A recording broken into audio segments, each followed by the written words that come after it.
Hey Ron, it's me. Yeah, I know there's no audio because I'm not ready. Ugh, guys. What a fucking day this has been. I don't even have camera right now. Okay, give me a second here. Yeah, countdown time. Let's go. Plus plus. My phone just died before I could hook up my camera. I'm exhausted. No one's going to show up because of the debates. Okay, here, let's switch over even though there's no camera. Let's pretend this is really going to happen and a whole thing's going to get fixed. Yeah, you made it early, and that's why you jinxed me. 100%. So here, look, we have no actual webcam, but let's flip over there. And we'll figure it out. We'll figure it out. I'm frustrated. I didn't even get a chance to look at the YouTube, which is still broken. And I went to go put my... Yeah, this is more important, except there's no show. I literally managed to put my contacts in, so I have my spooky eyes. But my phone died on the way home from work, which means we have no camera, which I'm working on right now. But the show must go on. So while you guys are here waiting, miserable, I am going to connect to it. And see, here's the other problem. You don't care about the debates and you were expecting me to entertain you. Well, here's the thing. You're expecting me to entertain you. But at the same time, I don't have any plan. I was supposed to... Yeah, today's show recording is going great. Are you actually recording it, Marco? Don't do that. That's terrible. I'm actually pretty fucking flustered, and that doesn't happen that often. So you know what? It's fine. It is what it is. This is trash. I put in my contact for nothing. Here, I'm almost done setting up the camera, so just give me a second. We're gonna do the best we can, and all of my best laid plans are trash, and I'm trash, and this show is trash. So now that we got that out of the way. My mess ups are entertaining. I'm so glad that you like listening to my soul crumble up and die on the inside is so entertaining for you. Okay, hang on, guys. I'm almost done. I'm just getting it set up. So part of the problem with this whole wild set of shenanigans is because I got a new monitor, and that's very exciting. I got a very nice, beautiful new monitor. But the way that I managed things previously was that, okay, I think that's almost it. And my terrible spooky eyes are in. So let's just see. Let's try turning this on one more time and just see if we have camera. And then pretend that this is what it's supposed to be. Uh-huh. Uh-huh. So I pulled my spooky eyes in and everything, and I was so excited. Oh yeah, this is Halloween. Oh yeah, it's gonna be so great. Oh, I'm gonna get this whole playlist done up. Ooh, it's gonna be amazing. Nah, it didn't fucking happen. None of it fucking happened. Today has been a long fucking day. And Ron's gonna fake news, and many of you guys are gonna fake news, and I have no problem with it. I understand that this is... Oh, have you never seen these before? I love these. I wear these every Halloween. They're my heckin' spoops. So as long as you like them. Okay, so here's the deal. Anyways, I have a new monitor. It's beautiful. It's a giant fuck off curved. Do you guys not remember these from last year? Yeah, it's fine. Don't worry about it. So yeah, if you don't remember these, I actually wore these all show last year as well. They're spooky and they terrified children and my coworkers, and I love them very much. But I agree, the debates are dumb, and I don't actually know what's happening. Did we have video last year? Yeah. And actually, that profile picture I had, that black and white profile picture I had, is what I used for today. So let's just see if we can get me back sort of centered here. You'll also see the... Oh, no, not here. There. You'll see the monitor box is just kicking it down on the floor here. So long story short, the way that I was managing this before... You don't think you were listening to Full Force last year. Well, that's sad. Last year's Halloween show was really fun. So here's the deal. I have a giant curved, like 32 inch monitor now. And it takes up my whole desk, and it's wall mounted, and it's amazing. It's absolutely amazing. And I love everything about it. Look into the camera. You can kind of see, the only problem is I don't have dark eyes to begin with. So see, you can actually see that my eyes are blue underneath these things. So the effect is best from far when somebody's not expecting it. It's much more terrifying that way. No, don't screenshot anything else, Ron. I think honestly that my self-esteem cannot take another hit right now at all. Watching that clip that you put up actually made me want to kill myself. I'm not going to lie. I'm a pretty confident person, but yeah, if you were here for Cyberbuzz, I promise we'll get all of the bullshit out of my system and then I'll be entertaining after that. If you were here for Cyberbuzz, I literally just rocked up out of bed. I've been exhausted. I've been super, super exhausted, and seeing that between how like puffy and like dark circles and my hair was a mess, and I just looked at that and I'm like, most days I'm cool with how my streams come out and how I look. Oh my God, watching that, I actually wanted to lay down on the floor and cry. So today we're sort of better. Okay, yeah, Scary Crim is scary, I know. And so is terrible, non-entertaining Crim with no show. I'm just going to close OpenHive because I'm getting a bunch of notifications from it. So, new monitors here. And what that means is my camera's in a new position. My light's in a new position. You can see that there's problems with the white balancing. Like, watch as I move. The black is freaking out. I haven't had a chance to actually sit down and really fix the room with the way that this monitor interacts with and interplays with everything that's going on. So what it means is it basically completely broke everything. And I had every intention of fixing it today. And then we had an exchange listing. I made a bunch of Hive stuff, and I didn't get home from work until like 4 minutes before the show. So everything I planned is ruined. I will say, I can give you one small reason to love me. Just one. And it's small. I went shopping everywhere. After last week, we talked a little bit about these candies. Let me find it. If you were here on Saturday, let me see if I can find the link for you. I'm hoping that I can. Uno momento. So here's the deal. We were talking about Halloween candies, and we had a whole bunch of dorky things that we were talking about. But one of the things that we were talking about at length, if I can find it, which apparently I cannot, is that there are these. Aha, here we go. I found it. And I found a whole blog article on this. OpenHive is hive.chat. Yes, it's those candies. So here's the deal. Stace, it's good to see you. Eileen and her beautiful, colorful self. Mr. D's here. You guys are all just listening to me, bitch. Here I was, just, I wanted to come back to today triumphant. Not so fucking sad, sack, despondent. Sad. So here's the deal. If you weren't here on Saturday, at the end of our Saturday show, we were talking a little bit about Halloween was silly. Or maybe it wasn't even Saturday. Was it Thursday? Who the fuck knows? I've lost track of all the days. So we were talking about how parents and Halloween candy, and how parents use the excuse of keeping you safe. And it's a total fucking lie. What it is they want to go through your candy first. They want to take all the good stuff that they like best, and they want to keep it for themselves. And I was saying that the greatest trick that my mother ever played on me, saying me that these are no good. And so if you've ever seen them, I won't get up close, but if you're in the Discord chat, then you'll know what I'm talking about. You'll see them there.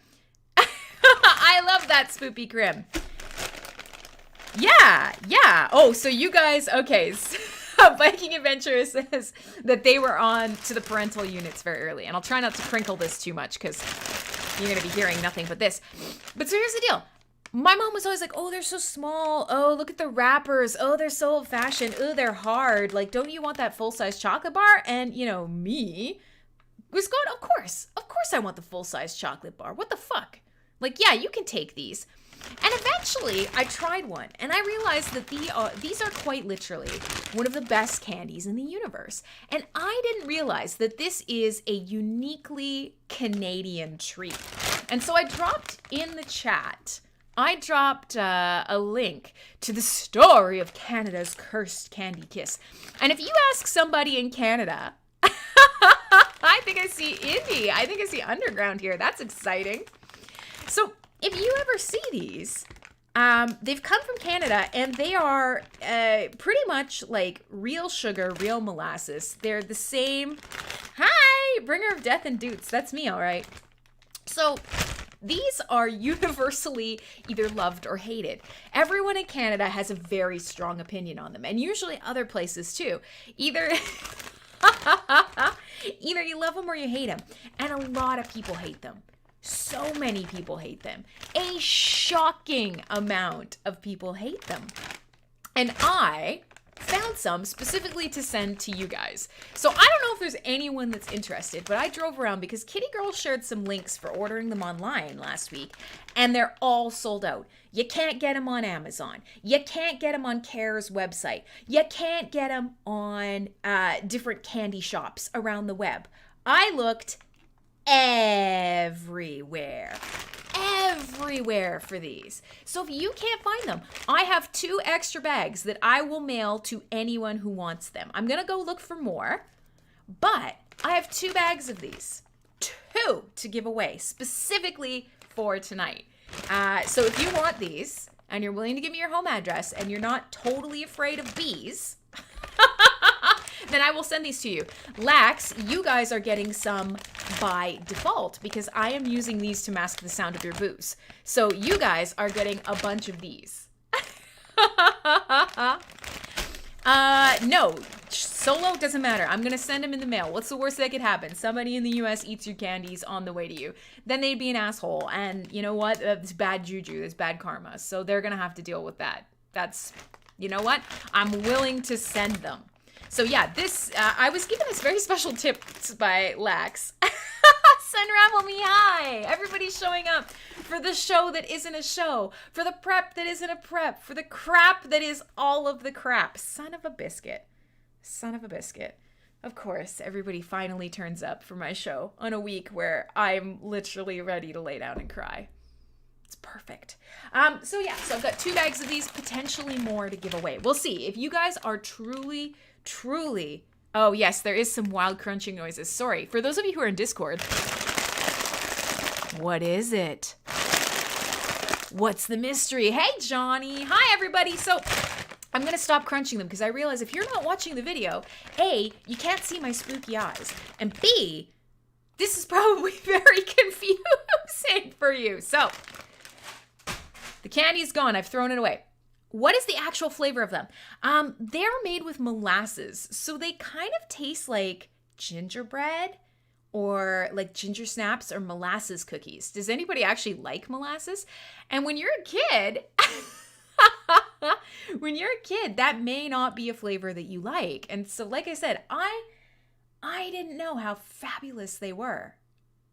You're missing spooky eyes. That's right. This is like a quasi-Halloween show. Spooky eyes, and what I'm guessing is very wild hair. So if you haven't seen it, you should go to the video. Absolutely. So here was the deal. Oh yeah, bear paws. And so if you know what molasses tastes like, if you like the taste of like a good soft gingerbread or ginger snap or chewy molasses cookie, that's what those are. And they're made with real molasses. They're made with the same ingredients that they have been since the 1940s.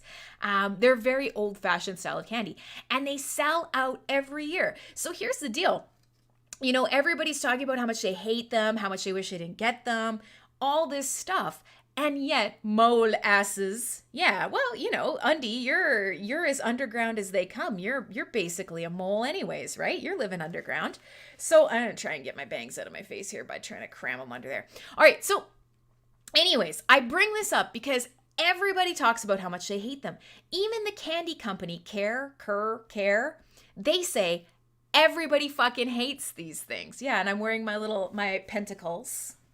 My Death Squad shirt tonight. Not particularly metal. Kind of metal. Perturbator is partially metal. So, anyways, where I'm going with this is I have at least 3 bags to give away. Lax is getting some by default. But if you want some, I'm going to give some away tonight. Before the end of tonight's show, I'm going to be giving away some spooky-esque... Oh yeah, see, now people are actually starting to watch a video. Spooky eyes. Spooky. So here's the deal. Here's what we were going to try and do for tonight's show. Knowing that next week would be next week, are they passive-aggressive pentacles? Well, they're not going anywhere, so they're probably fairly passive as far as pentacles go. I'm going to move this box.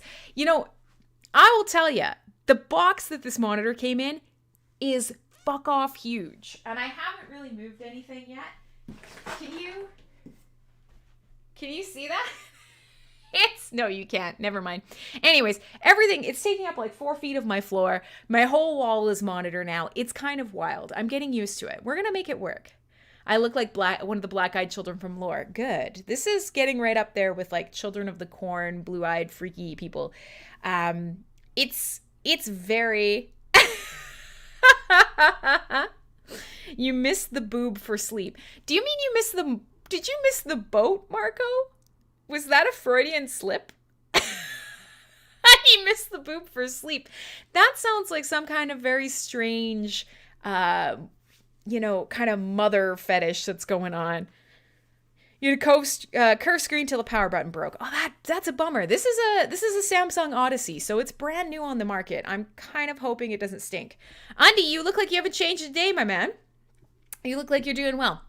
So here was the deal with tonight. Next week, we're going to do the live murder mystery. I'm going to be contacting some people. I'm going to be doing a post hopefully tomorrow because I got out of all the other... stuff done. I got all the Hive stuff that needed to be done. I got most of my work stuff done. So next week is the live murder mystery. That's going to be so hilariously fun, and I'm really excited. This week, I'm like, well, we got to play music, and we got to play spooky stuff. We got to play fun, spooky shit. And that's my plan. So I started building a playlist, and it was going to be witches and ghosts and goblins and demons and devils and that kind of thing. And that was what we were going to do tonight. I think I got like 4 songs into it over the course of the day, and that's it. So we may turn into mildly Halloween request. We may end up just talking about ghosty sorts of things. I don't want to go too far into the ghost story territory because I know Johnny and Uncle Bonehead are doing a live ghost story session on Halloween on Saturday. So I'm just going to try and play you guys a little bit of music. I think we're just going to talk. It's just going to be us tonight. Ain't nobody here but us terrifyingly demonic chickens. And then we'll go from there. Because, yeah, I'm every time I think I can't hit the wall harder, I can't burn out harder, or things can't fuck up my shows any worse, they do. Every single time. And boy, oh boy, it's very demoralizing to continue putting on really shitty shows for you guys. So once you get past that, it's all good. It's all good in the hood. So let's take a look at what's on the docket tonight, because I do have, you had your first mood stabilizer induced hallucination last night. Wow, okay. Did you at least hallucinate something good is the real question. Was it a scary hallucination or was it like a fun hallucination? Because if you're going to hallucinate, you got to hope it's going to be great. So let me take a look at my playlist tonight because I have a lot of ghosties, goblins, ghosties, ghoulies, witches. I have noticed that there's a whole lot of Burn the Witch. That is a very, very, very common theme. But it looks like, let's just take a boo here. I got 1, 2, 3, 4, 5, 6, 7 songs. That's it. That's pathetic. Guys, I'm going to have to mix it up as the night goes. And so what I'm going to do... what I'm going to do is I'm going to play a little bit, and then I know Clay had a request for me. It will be a very half-assed metal night, and that's fine. We could talk a little bit about what your favorite Halloween traditions are, because I've started rewatching some scary movies. Now, you guys, if you were here earlier, I was talking about what I can handle scare-wise. I'm not someone who can do jump scares. That's not something Crim is good at. I can't handle jump scares. And so for me, scary movies are often problematic because they're not actually scary in any kind of mental way. It's not, the storyline or whatever. It feels cheap when I get scared by a jump scare because, it's looking at a doorway and something's going to run across or whatever. God damn it. Life is scary enough. All right, so Viking Adventure says that his hallucination was, I felt a corgi-sized cat jump onto my bed and walk across me and then crawl under my hand for pets. But then I was fucking terrified because I realized I don't have a cat and I assumed it was a demon there to kill me. That's fair. All right, so Clay is showing off his new art. I haven't even had time to art. I brought home my monitor. It's here. I'm going to draw someday. I promised myself that when I get NFT showroom looking good, then I'm allowed to maybe pursue art again. Basically, I'm a failure at everything I do. You guys are probably really sick of hearing it, so I'm going to try not to harp on that point. But boy, I'm feeling it this week. So, yeah, huge. God. Let's just play some fucking music. Yeah, we'll talk a little bit about scary movies because jump scares are not for me. But I've been rewatching like a whole bunch of like classic style movies. And earlier this week, while I was doing some work and doing some writing and some stuff around the blockchain, I had all of the poltergeists going on in the background. And I have to say, those actually held up pretty good. Do you guys like Poltergeist? It's not what I would consider a scary movie. But I'm curious. That's beautiful. That's me, but extra spooky. I love it, Julia. It's definitely better than it looks in the real world. So let me play you guys a little bit of music. I'm going to try and get on track. I'm going to try and have some entertaining talk. I put all this effort into fucking putting these things in my head and buying you candy. And then the week and the universe just conspired against me. So the best thing to do, play some loud music, hope for the best. I didn't fix YouTube. YouTubers, I'm sorry. I promise you every week that I'm going to fix YouTube. And every week I don't. Again. I'm a fucking failure. Eventually I'll get used to it. So let's go see what's on the docket. Let's see what's on the playlist.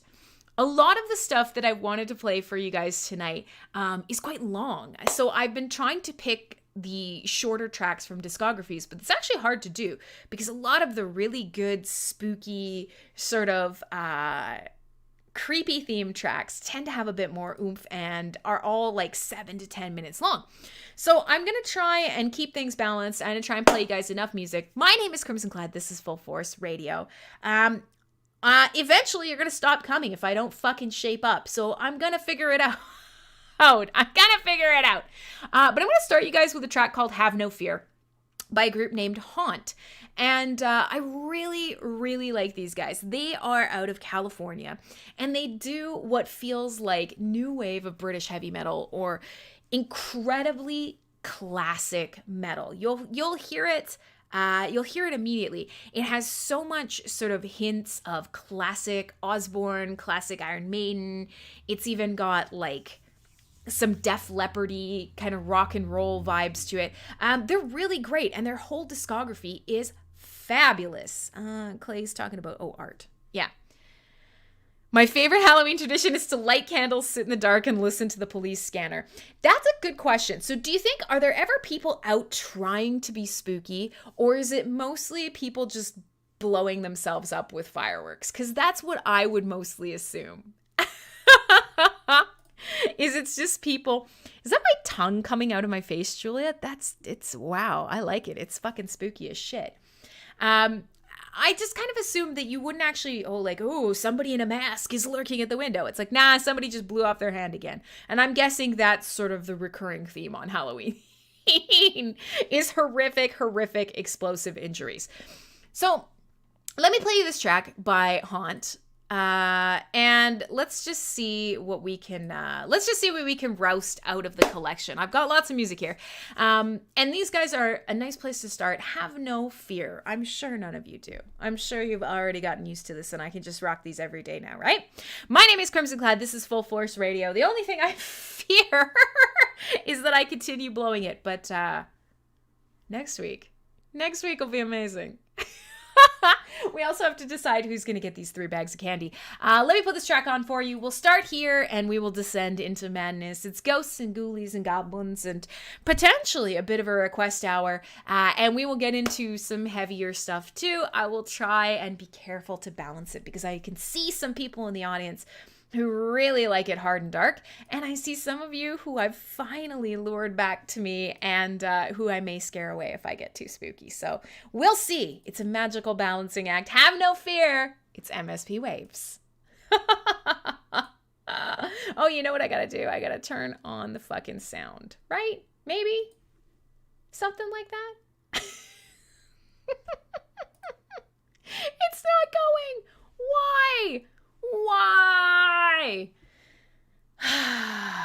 Guys, this is gonna kill me. This is gonna fucking kill me. 1 second. Let's troubleshoot. Oh, man. All right. Uno momento, por favor. Chaos. Chaos is not even the word. I literally want to lay down on the floor and cry right now.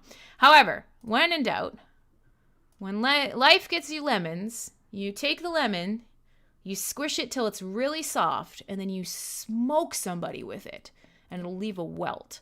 All right, audio, what's going on? Desktop audio is my speakers. There they are. Okay, why? Guys, it should be working. I'm terribly confused. Why? What's going on? What is happening? Yeah, sorry I'd listened for watching the debate. Don't worry, you're missing absolutely fucking nothing. No. Okay, so hey, Chad Henson 2020. Thank you so much for saying that and being really kind, but you've never seen one of my good episodes. My good episodes are so fucking kick-ass. They're so good. Fuck, I'm an excellent DJ. But yeah, I'm trying to figure out why my music isn't working, and I've changed absolutely nothing but my monitor. So, mysteries upon mysteries upon mysteries. I don't actually know how to fix this because everything is correct in my settings. That's an absolute, that's a mindfuck, kids. Tonight might just be a talk night. No music whatsoever. What the fuckity fuck shit fuck. Everything looks okay. Everything in my volume settings is fine. Everything here is fine. No, I figured it out. Guys, I figured it out. Ah! Okay, there we go. Shh. You just watched a DJ at work. And by a DJ at work, I mean you just watched a DJ fuck up over and over and over again. Don't panic. Fix your sound. Play the music. Full Force Radio.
There we go. The music is working. The camera is up.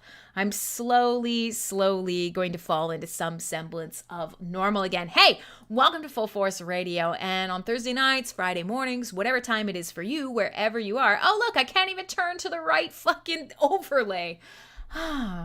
Normally, I put on a hell of a show. Tonight, you get what you get. I must say, friends, it's been a long one, and it certainly really is frustrating that often when I get people that I haven't seen for a long time or first timers, I shit the bed. Yeah, it is. So you're gonna force Bonehead to play one of our live tracks this Saturday. Do it. Do it. You 100% should do it. These are amazing, Julia. I'm fucking loving these. These are much cooler than I look in real life. I'm just going to walk around with one of these like AR'd to my face. All right. So it's good to see Indy back. I don't know if Indy's actually listening. I think he might be. I hope he is, but he might not be. But it's good to see him around, and I'm hoping he'll stick with us. Simon, thanks for joining us. Everybody else that's hopped in, hello. Oh, he did. Oh, he was in and out. They join and they leave. So welcome. The sort of idea, a glitched out Elvira. I've actually been Elvira for Halloween at least once. It's so fun, but I'll tell you, the tape required to do what she has going on, holy Hannah banana. It's wild. It's fucking wild. So the goal tonight is I was going to pick a bunch of tracks about witches and ghosts and goblins and devils. And I do have a whole bunch, so don't worry. We're going to go down that road. I've got some death metal. I've got some thrash metal. I've got some classic metal. But tonight definitely could have been a killer playlist, and it won't be. It won't be what I dreamed it would be. But next week should be fun. So it'll happen. Recorded live at the world-famous Machine Shop in Flint, Michigan. Yeah, that's very cool. Tape on your boobs. Yes, Unravel Me. Let's have this discussion. You guys know who Elvira is, right? Let's just ask Giffy here quickly. Elvira, the Mistress of Darkness. I'm sure you guys know who she is, but just on the off chance you don't, she's got quite the neckline on... She's a babe. She's also a natural redhead, just FYI. But so here's a sort of overview of the neckline on the outfits that she wears. If you would like to have your breasticles do that, and quite the mullet, it's true, and it's a delightful. No, not Elvira from Tiny Toons. Elvira, the Mistress of Darkness. Or yeah, Clay actually drew this the other day. Elvira had some real spooky large assets, and that was the whole jam. Is she was this super oversexed camp horror character, so fun. But to keep your breasts in that position, you do indeed need tape. That is not where your boobs go normally. And she's been pretty candid about the amount of wrangling that she had to do, because you could see she clearly, if you're not looking in the chat, that's fine, but she clearly has some huge tracts of land, and for her to keep that in some semblance of order. Yeah, she hosts some movie nights on some channel or something. Wasn't she the chick that did the stuff in the things? She was, yes, good with two big O's. Yeah, okay. Some of you are men and don't have these issues, and some of you are beautiful, petite, lovely, beautiful breasted women who will never have the sort of terrors that come with larger breasts. Yes, there's some good things about them. Everybody, goes, oh, I wish my boobs were big. And you do, to a point. But then they get that big, and then you go, oh, fuck my life, when you realize that you're trying to deal with them. Ron's cultivating a fine pair of boobs, and Miss Selfie says, but so here's the deal. If you want to have a shirt that's that low cut, they don't just do what Elvira's got going on there. Even if you have a boob job, they don't just do that. You have to kind of... I'm going to give you the big secrets here. You have to, yes, the wrangling is problematic. Absolutely. You have to get your tape. You have to get them under, and you have to pull up and in. So you kind of have to, yes, Crystal, hoist them. Yeah. So if you're trying to picture this and you've never had to do this, God bless you. First of all, God bless you. Now that we're on the tit talk, like this is it. It's happening. You're going to learn all this. You got to take your tape. You got to grab the bottom. You got to yank them up and then smash them down. That's what you got to do. So God bless this woman for your enjoyment, for our enjoyment. She died for our sins. I mean, her tits at least were wrangled for our sins. Sunravel Me's like, I really wish I was watching the video right now. Yeah, exactly. I am 100% doing the thing. By the way, Twitch clip that, please. Oh no. Yeah, I'm also suspecting that I am absolutely going to get a DMCA. I'm pretty sure. Also, I've dropped frames on the network tonight, which is wild. I've never done that before. I don't know if that's because there's so much more going on or what, but that's like never happened. I have dropped network frames tonight. This is so disappointing. There she goes. So yeah, you know, you gotta take the tape, you gotta get right underneath, you gotta lift them and smash them. That's what you gotta do. It's beyond a wrangle. The things that women do, the things that women do to control their bits in a way that is deemed attractive for others is wild and stupid. So yeah. Clay, no. Clay is saying that he may have seen my boobs explode a bra, which is true, and it did happen. And Izaria and Cubby helped me because it was a bad scene, and things were making a run for it. Things were going where they weren't supposed to go, and it culminated in me shame buying an $8 bra at CVS at 1 a.m. So, just in case. Just in case you wanted to know how that worked out for me. That's what happened. That's the culmination of the story, is I had to shamefully throw my old bra away and buy a new old lady spandex bra for $8, change in the bathroom at CVS at 1 a.m. No shame in that, good man. Oh, Lord. All right. So we've wasted the whole show with me feeling sorry for myself by ruining my stream. We've wasted the whole opportunity of having spooky eyes. We've wasted the whole opportunity of having a great and fabulous spooky spunky metal show. But this too shall pass. I'm going to play. You've had to throw away boxers in a diner bathroom. Simon, I don't want to say that this sounds like you shit yourself, but Simon, this is a live stream and dozens of people are watching. Did you shit yourself? Oh, and there's the screen cap of me lifting up the boobs, complete with intense concentration boob lifting. You did? Oh, no. Oh, no. I'm so sorry. I didn't expect you to be quite so candid with that. Yep, sure did. My man. You're a scholar and a gentleman who has no pants. Okay, so now that there are more screen caps of some of my my worst moments, your friend had his bathing suit disintegrate at a public pool. What is happening? What is going on? You guys, what is going on? I have... There are some questionable things. Okay, so this has turned into, talk about the best clothes explosion you've ever experienced. So this is happening now. Forget it. I was going to play some more music, but now we have to go through this. So Clay says, I've had to avoid someone's tidy whities left on the floor of a Walmart bathroom while I tried to pee. That's gross and confusing.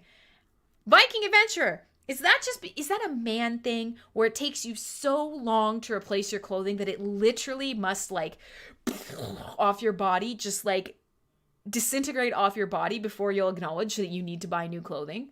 God, men are ridiculous.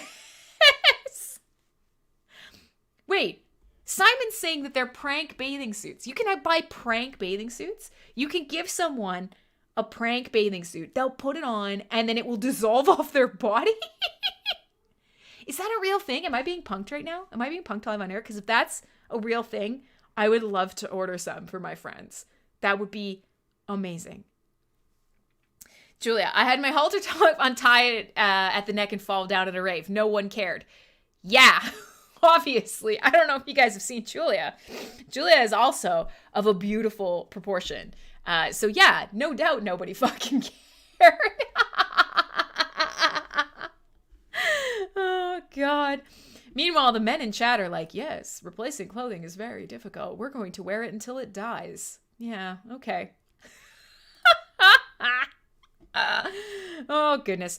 Okay, so I'm still questioning whether there are actually dissolvable bathing suits that can be bought. So A, I want to know if those exist.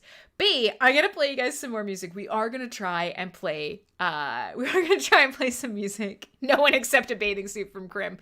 So unravel me, what if I send you a bathing suit with your candy? Come on now. Come on.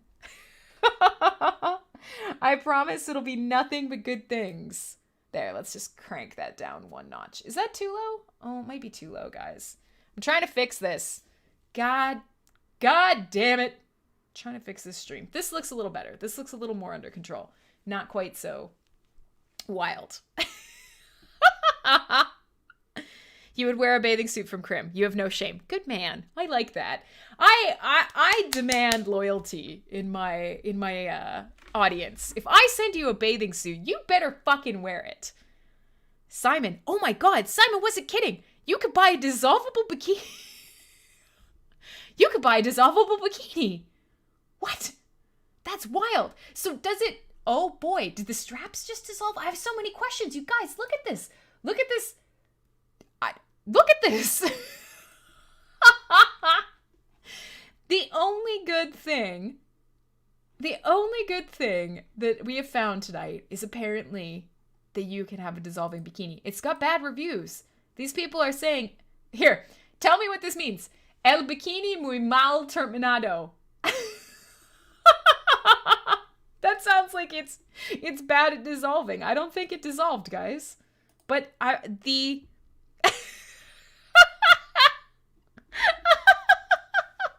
is amazing. Oh my Lord. All right. So listen, here's coin, and this cracks me up. Oh, thank you, Gypsy. You guys are getting candy, by the way. I don't know if he told you this. These bathing suits dissolve. 0 stars. Oh God, I'm dying. This is hilarious. These are actual things. You could buy dissolving bathing suits. Wow. Oh, it turns out the men's ones really do dissolve. Ordered these for a stag for my other half. He said they were brilliant and they had a great laugh with them. Ha ha ha! Sexual harassment is hilarious. Ha ha ha! I'm giggling just remembering my adult son's reaction to this surprise. Guys, I'm reading these reviews and I'm getting a little creeped out. It went from hilarious to now slightly uncomfortable. Works a treat. The shorts dissolved instantly. My God, this is... Friends, we've learned things tonight. That's all I could say. We've learned things. All right, let's play some music because we are going to be stuck in a state of... We're going to be stuck in a state of dissolving bathing suits all night otherwise. So let's try... Yeah, she used it on her son. Nobody else weirded out about this. Who gives their kid dissolving clothing and then takes them to like a public pool? Who does that? I have so many questions and it's actually fucking sinister. So, no. Good style, nice shorts they didn't wash very well. This is fun. Oh, this is fun. I'm going to send you guys all swimsuits. So, by the way, whoever's in chat, whoever's listening, YouTube, Twitch, you can type, YouTube, you can't. Whoever's listening, let me know, because I got 3 bags of candy to send. 3 whole bags. I'm going to send 3 of you candy, and if I can find more of it, I'm going to send more of it. So, let me know who wants candy, and we're going to try and see if I have enough candy to satisfy all of you in one go. And if I don't, I will find more. So we will kind of rock up and make a list, and then I will send candy. So coming back to music, because this is a metal show, and I swear to God, sometimes I will actually play metal. I want to play you guys a Soilwork track. And Soilwork is a band out of Sweden, and they've been around since the mid-90s. They do some pretty classic melodeath.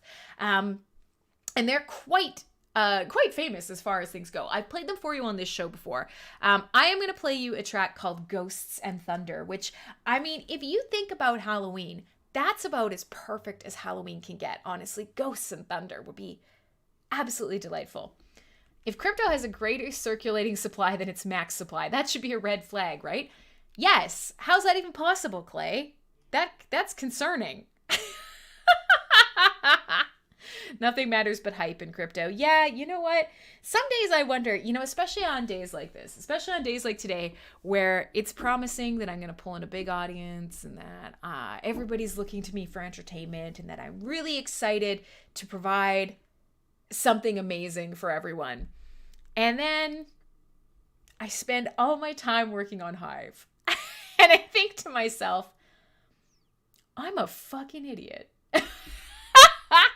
And then I remember without Hive that I wouldn't have any of you guys. So let us continue. And I will try to bolster our numbers as we continue on forwards in time. I'm going to play you guys a track called Ghosts and Thunder, the perfect accompaniments to a Halloween night.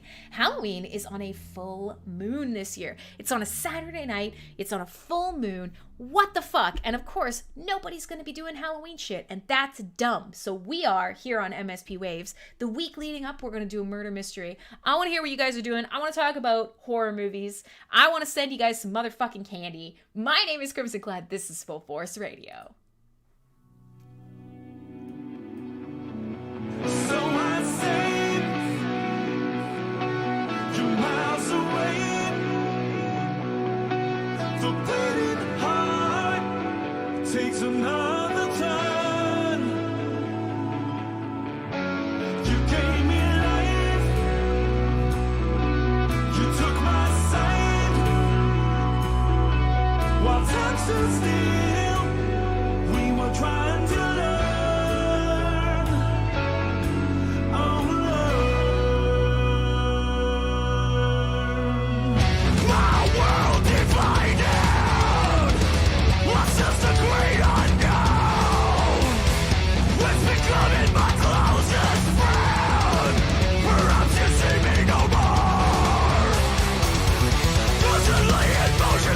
Curtains undrawn.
Yeah, there you go. Bit of soil work.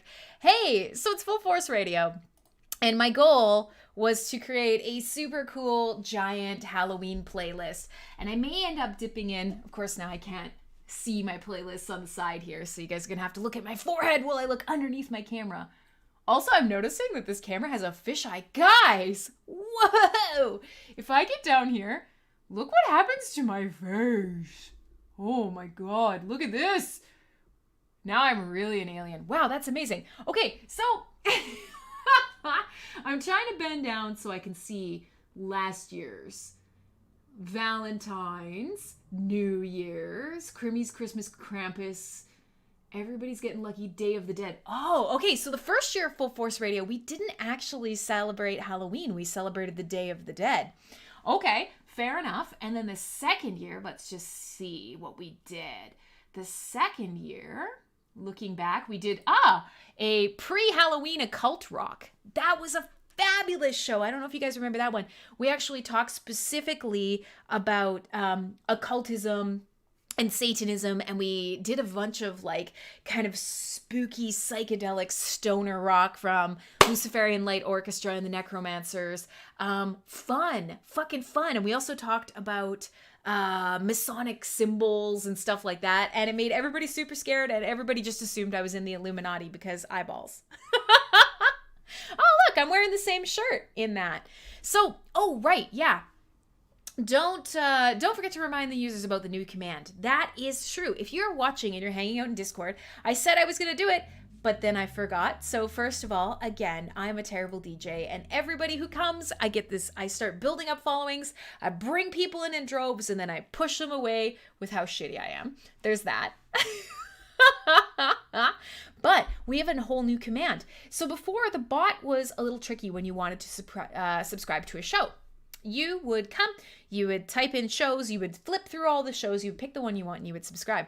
Not anymore. We have a new command, and it literally just is subscribe. And if you do that, the bot will automatically just plop the roll for the current show on you. So you can check it out in chat. It is subscribe, like so, with the little thingamadoo.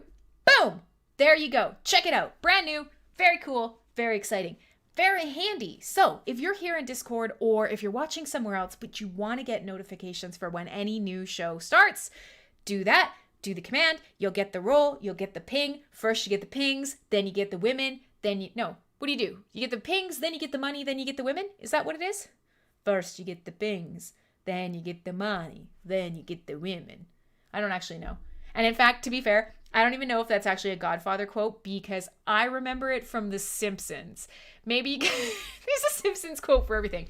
But what I remember it from is the episode where the sugar truck crashes out on the highway and he's just fucking shoveling the sugar. And it's first you get the sugar, then you get the money, then you get the women's.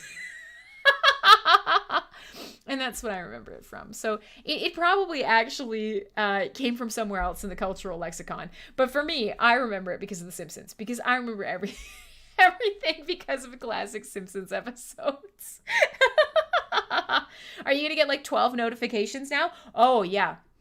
100%. I'm going to ping you on average at least 76 times an hour. But more likely, no, you'll get maybe 2. You'll get notifications from every show you're subscribed to. So if you're only subscribed to mine, then you'll only get mine.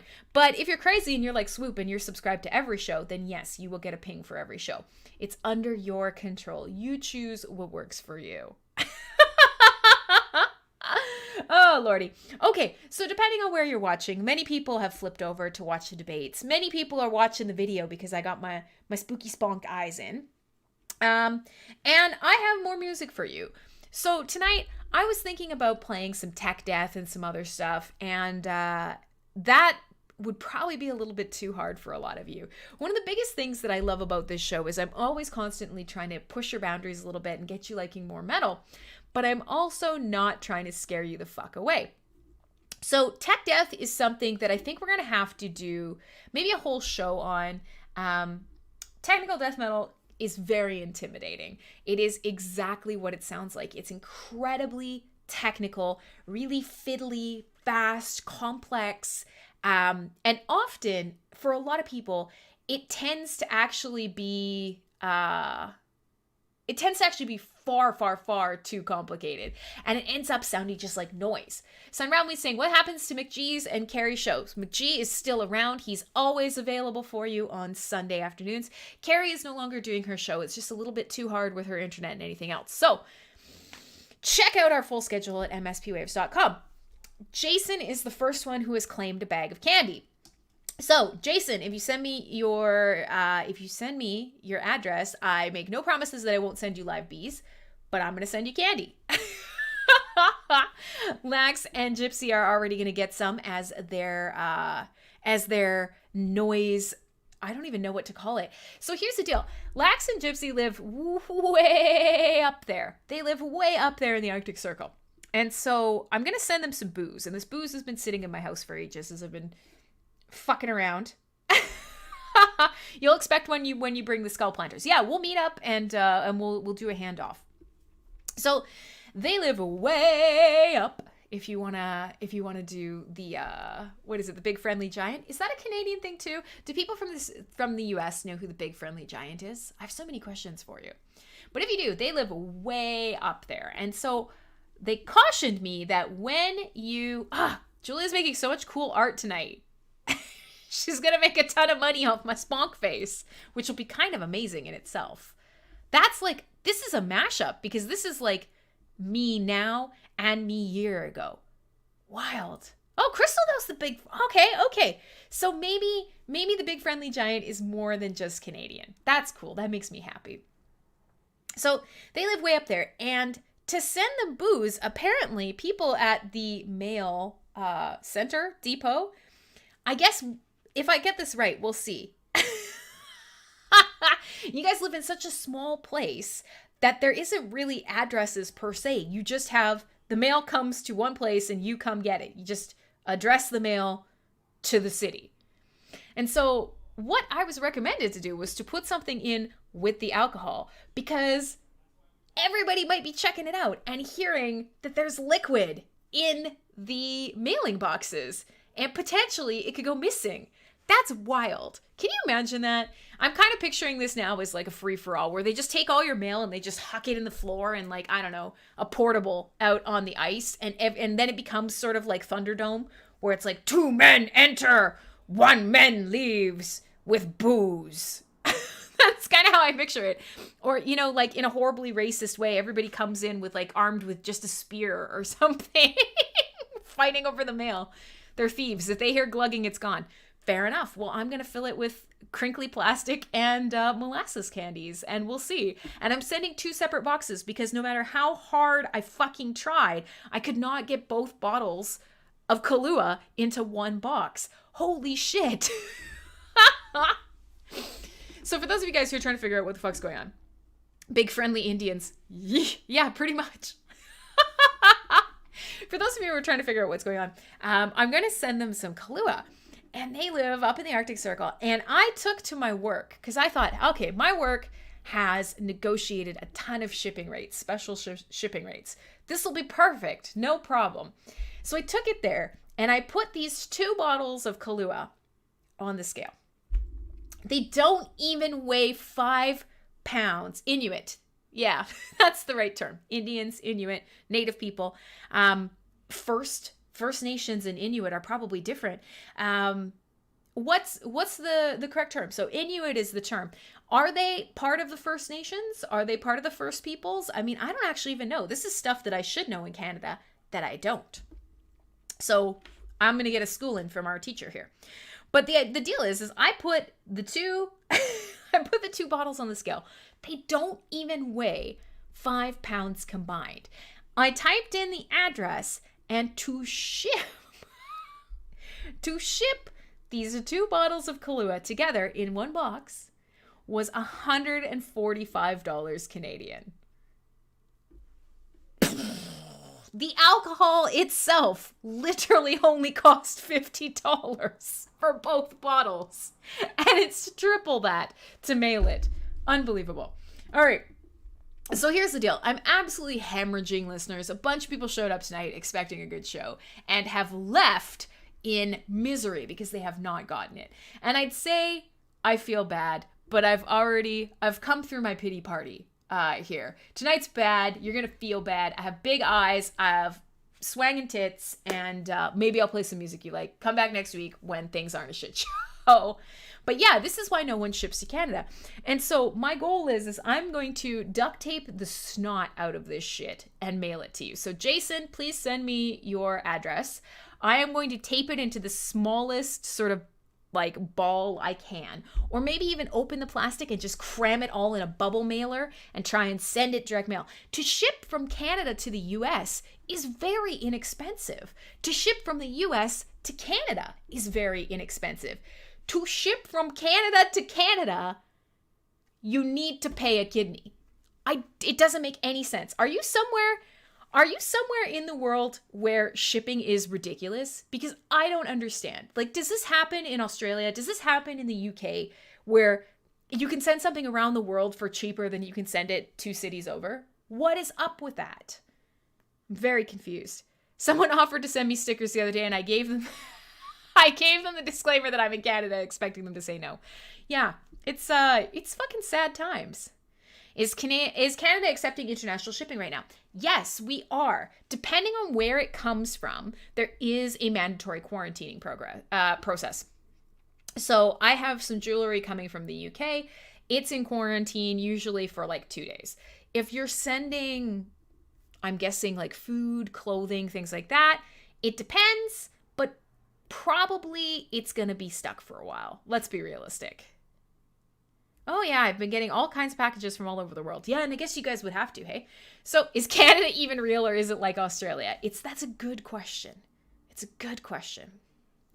Crystal is in Australia. She says, I think it's super expensive here. International is insanity because nothing is anywhere near us, and local is shit because we have fuck all services still. Yeah, you guys are fully locked down, hey? We're essentially living in the Stone Ages. Yeah, I feel for you guys. I know there is some weird fucking shit going on in Australia right now. Margot says most of the shipping up here is $10 to $15 max if you don't want to send a motor block or something. You bastard. Hi, Mariano. Good to see you. Anything thicker than a letter will cost you a lot. Yeah. So my plan is to send you guys candy. I'm going to send bubble envelopes full of candy and I'm going to put them in. Okay, sweet. I'm about to hustle some damn vinyl. We'll be shipping to Canada if anyone will pay the shipping. Nice. Good for you. Vinyl shipping will be good. I usually pay when I buy vinyl, you can see it here on the wall behind me. I usually pay about $30 in shipping when I buy vinyl. You bought 2 hoodies from Sweden and it only took like 8 days to get to Michigan with DHL. Are they Amon Amarth merchandise? I must know. If you want to ship in Canada, get the prepaid boxes up to 5 kgs, $30. Yeah, but the problem is I can't fit both of these bottles of Kahlua in that box. So it doesn't help me. So I got to send 2 of them. Ridiculous. Hammer the candy flat. No, my plan is I'm going to open up. Guys, I have an idea. I was just thinking about this. I'm going to get a piece of paper. I'm going to pay a piece of paper. I'm going to lay all of those candies side by side on the piece of paper. And then I'm going to like put a row of tape on them to keep them flat. And I'm going to slip them into a flat mailer. Yes, this is going to work. Jason, you're going to get candy. I still need 2 more people who may want candy. So I will mail it to you. Please let me know. All right, let's continue. Let's play some actual fucking music. Grimfrost. Oh, okay. Yes, so pretty much. Fair enough. Iron them. My God, the candies have to get there in candy shape, guys. Gross. Make sheets. I'm picturing just taffy sheets of fucking molasses. All right. Come on now. Come on now, you bitches. Let's, Oh, Lord. Let us continue with our Ghosts and Thunder tonight. I didn't even look up our 3rd Halloween show. I didn't actually even do that. I've got the 2018 up. Let me look at the 2019 Halloween show. One more thing. Let's see. Let's reminisce. Let's live in the past. Let's remember all the things that Crim did that she was really good at. And, we'll go from there. So let's just see. That's August. Let's just see. Okay. And there we go. We had 2 Halloween shows in 2019. One was in preparation for Slutty Nouns. And we literally discussed the entire night talking about slutty Halloween candy. Slutty Halloween candy, slutty costumes, slutty people, slutty music. We literally talked about slutty nouns. We were talking about how you can make a Halloween costume out of anything. Just a slutty blank. We did an entire show on that. And then the second Halloween show is called The Ghost of Greta's Tickled Taint. Now, I don't 100% remember what this show was about.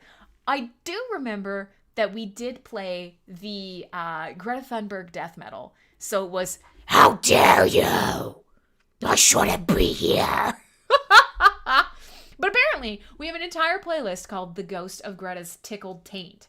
Now, why we were talking about Greta Thunberg's taint is far beyond me. I see that Cly has joined us. You start talking about taints and Cly's going to show up. Like, let's just be realistic. Yeah, you remember that show. Don't know why there's a taint in the title, but there is, and it's tickled. It's a tickled taint, and it's Greta's. So that is the last 4 Halloween episodes that we've done. You said it 3 times. What? Did I say it in the mirror? Is she going to appear now? I said Greta's tickled taint. Greta's tickled taint. Greta's tickled taint. I'm just waiting in the background for somebody to just be like, how dare you? Oh, gosh. Yes, Jason, you're back now. Send me your address. I'm going to send you some candy. Let's play some more. Let's play some fucking music. Let's play some actual music from an actual Halloween show that should actually be happening right now. You know what? Don't worry about it. It's fine. It's fine. We'll continue to hemorrhage listeners. I accept. Let us continue. So I want to play you guys... some really classic sounding metal, and I'm trying to decide what that's going to be. So I'm going to play you a track by Blind Guardian. Now, Blind Guardian, obviously, we all fucking love Blind Guardian. I cram them in your ears whenever I possibly can. They were formed in the 80s from Germany. They are some of the most quintessential power metal that there has ever existed. They've showed up in all of our fantasy, in all of our nerd, in all of our space, Tolkien, Dungeons and Dragons. They're well-read gentlemen. They write songs that read like poetry. They write tracks that are inspired by literature. They're fascinating dudes, and they're fucking talented. But tonight, I'm gonna play one of their tracks that's actually, I'm pretty sure this is actually an instrumental. And now you watch, it's not gonna be because I said that it was. But I'm fairly certain this is an instrumental. But the track is called Lucifer's Heritage. It's a perfect fit for tonight when we talk about All Hallows Eve and the Devil's Night. We will play this one. We will come back. We will burn through a couple more tracks. My name is Crimsonclad. Tonight's a bad show. It's a bad show. It's a disaster. The show was bad and you should feel bad. But we're here. We're alive. We're making the best of it. You're not watching the debates, so that's got to count for something. And I'm sad that Miss New Girl isn't Miss Sparkle Butt anymore. But she'll always be a sparkly butt in our hearts. That's how we'll think of her. Let me play you guys this track. It fucking rips. Great guitars. Awesome solo. It's Blind Guardian. My name's Crimsonclad. This is Full Force Radio. This is a very old school Iron Maiden sound.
you go. So that's a fabulous track. I was right. It was instrumental. I mean, I am waiting for the day where I do put on some music that I really love and I get you guys all ramped up and I tell you something about it and I'm fucking wrong. It's gonna happen. I can't keep everything straight all the time, but I do imagine that it's coming. One of these days I am gonna...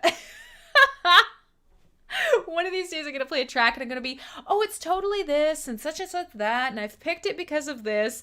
And sure enough, I'm going to be fucking dead wrong. It's going to happen. But not today. So, hey, my name is Crimsonclad. This is Full Force Radio.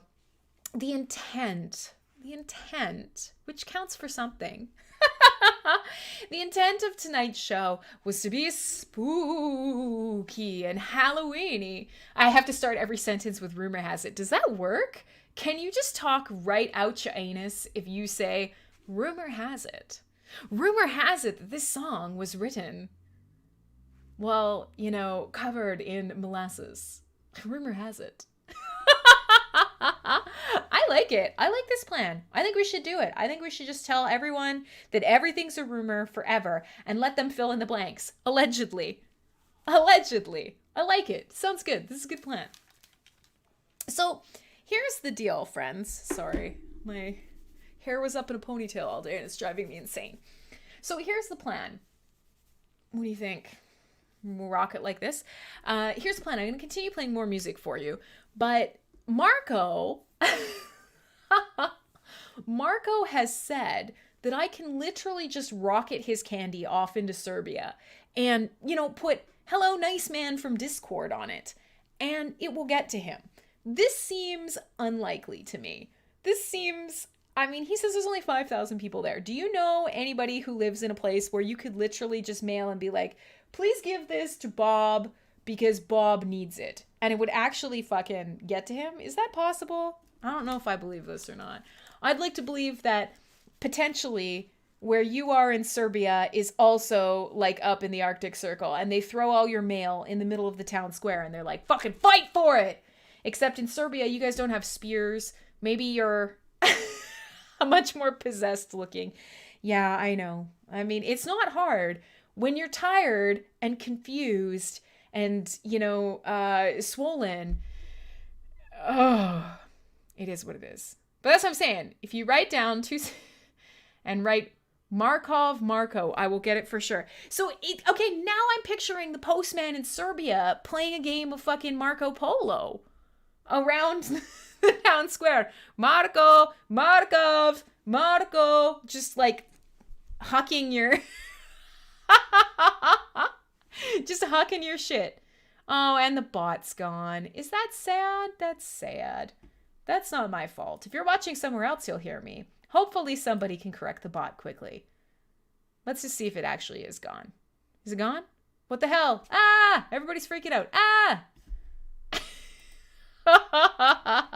Oh, that's terrifying, Julia. These are spooky. I've never lived somewhere that small in my life. Okay, it's back. Perfect. Polo. Marco.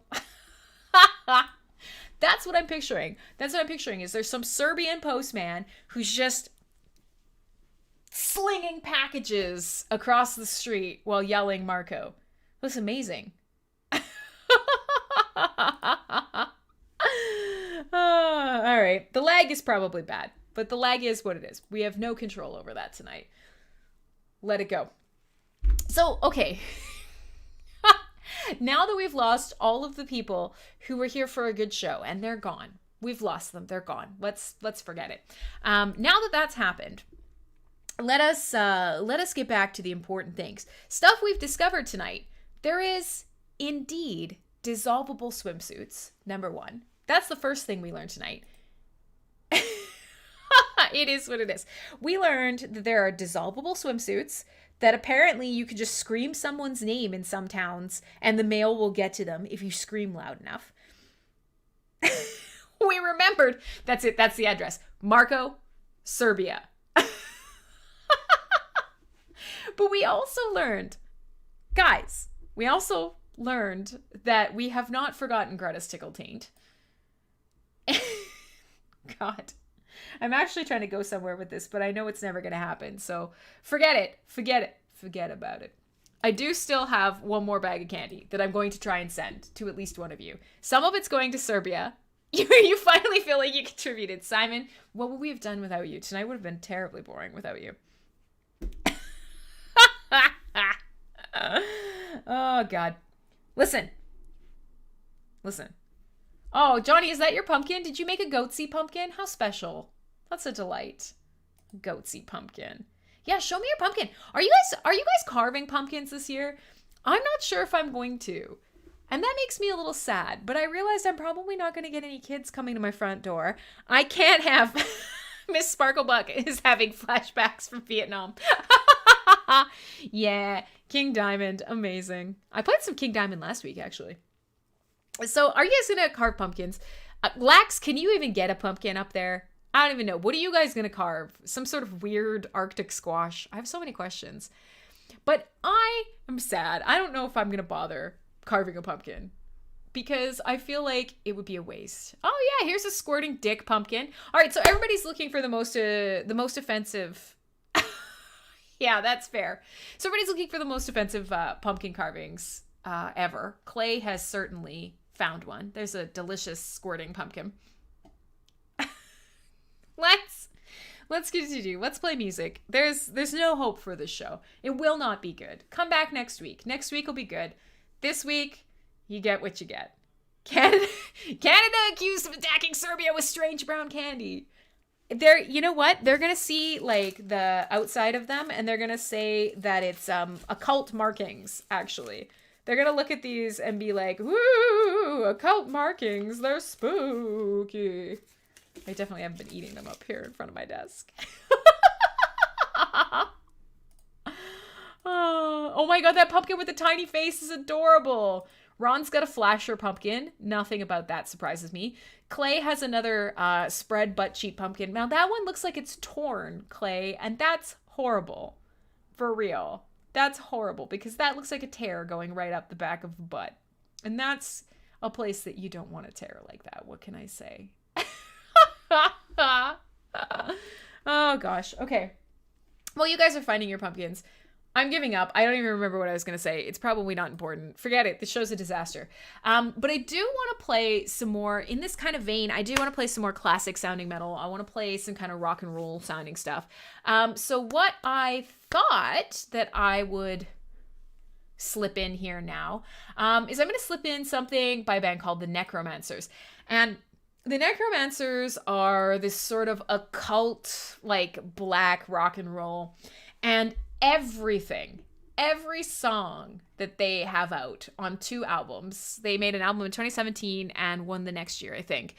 Everything they do is kind of spooky, is kind of a good fit. The Salem Girl, Black Marble House, Lucifer's Kin, of blood and wine, The Gathering, Join the Dark Ones, like all of it. It's a good fit. But I'm gonna play a track that I really, really, really like. I'm gonna play a track called Black Marble House. Now, that's a front butt, is it? I mean, no woman in the universe holds her pussy like that. It's not a thing. That doesn't work. There's nothing about a pumpkin that matches up with that. Clay has found, it looks like Jesus and the devil Eiffel Towering some guy under the Eiffel Tower? An actual Eiffel Tower with an Eiffel Tower with a guy in the middle. That is a pumpkin, all right. My goodness. Oh my god. All right. So listen. Let's try and swing back around. It's not gonna happen. But I'm gonna play you guys a track called Black Marble House. Now, I don't know about you. Did you ever have any, if you were a trick-or-treater, and some of you weren't, I know. Some of you weren't, I know. But did you ever have a house that you were too scared to go up to? I had a friend growing up, and her family was so into Halloween. I'm pretty lucky I grew up in a nice neighborhood, big houses in my neighborhood. And so there was a friend of mine as I grew up. Her family went all out every year, and they had a huge house and a huge yard. And so they would do things like they would open all the windows on the top floor, and they would like throw little like tissue paper ghosts at people from the top floor, or, you know, they would have multiple people. Crystal says, I grew up in the house everyone was afraid to go near. Oh, girl. Oh, man. But yeah, they would actively like throw things at people, or they would get everyone in their family dressed up in costumes and hide them all over the yard and around the approach to the door. And so every time a kid would come up, somebody different would scare them. So you'd never know what was a mannequin or what wasn't. And like every time you came up to the door would be different. And I remember I used to watch them set up the Halloween like extravaganza in the front yard, and I still wouldn't go up to the door. I helped them set it up and I wouldn't go up to that front door. And I think about it and I'm like, man, we're missing that about Halloween. Gypsy says kids don't like going to my mom's house. Then your mom is doing it right. Oh God. Chat has fully been taken over by rude pumpkins. Speaking of rude pumpkins, how's the debate going? Anybody? How's the debate this time around? Your stepdad used to dress as a scarecrow. That would absolutely scare the piss out of most people, especially the guys that like, you know, they get up on like a stick or whatever, or they have like a thing through their shirt and they look like they're held in place and then they leap down and get you. Oh, fuck yeah. It's the worst, man. People are freaks. I fucking love it. Trump is winning. I mean, that can't be hard. It's an angry pumpkin and a corpse. I mean, this is the most Halloween-y debate that there's ever been. Angry pumpkin versus the Crypt Keeper.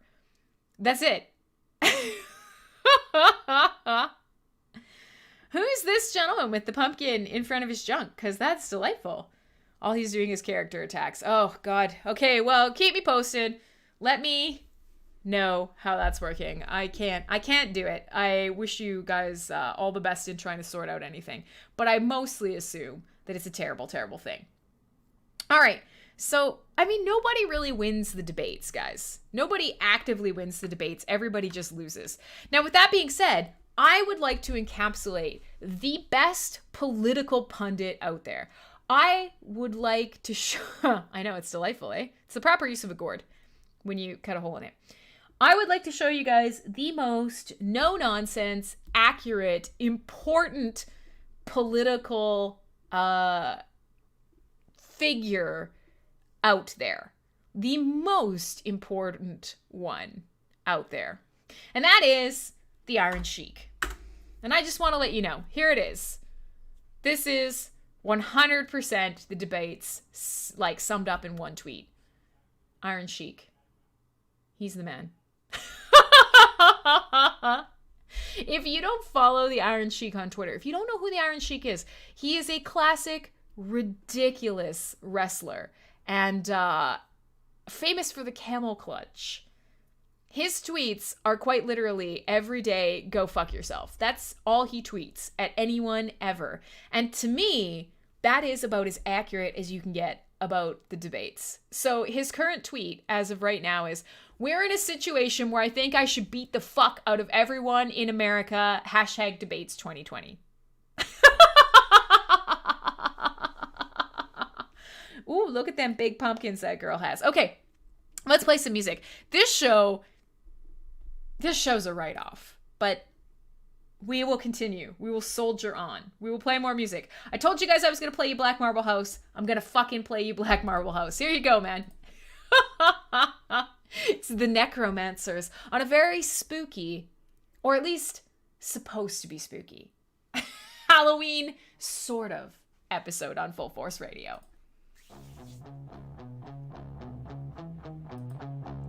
God, I love occult style rock. I love occult stoner rock. Spooky ass stoners out there.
souls decay.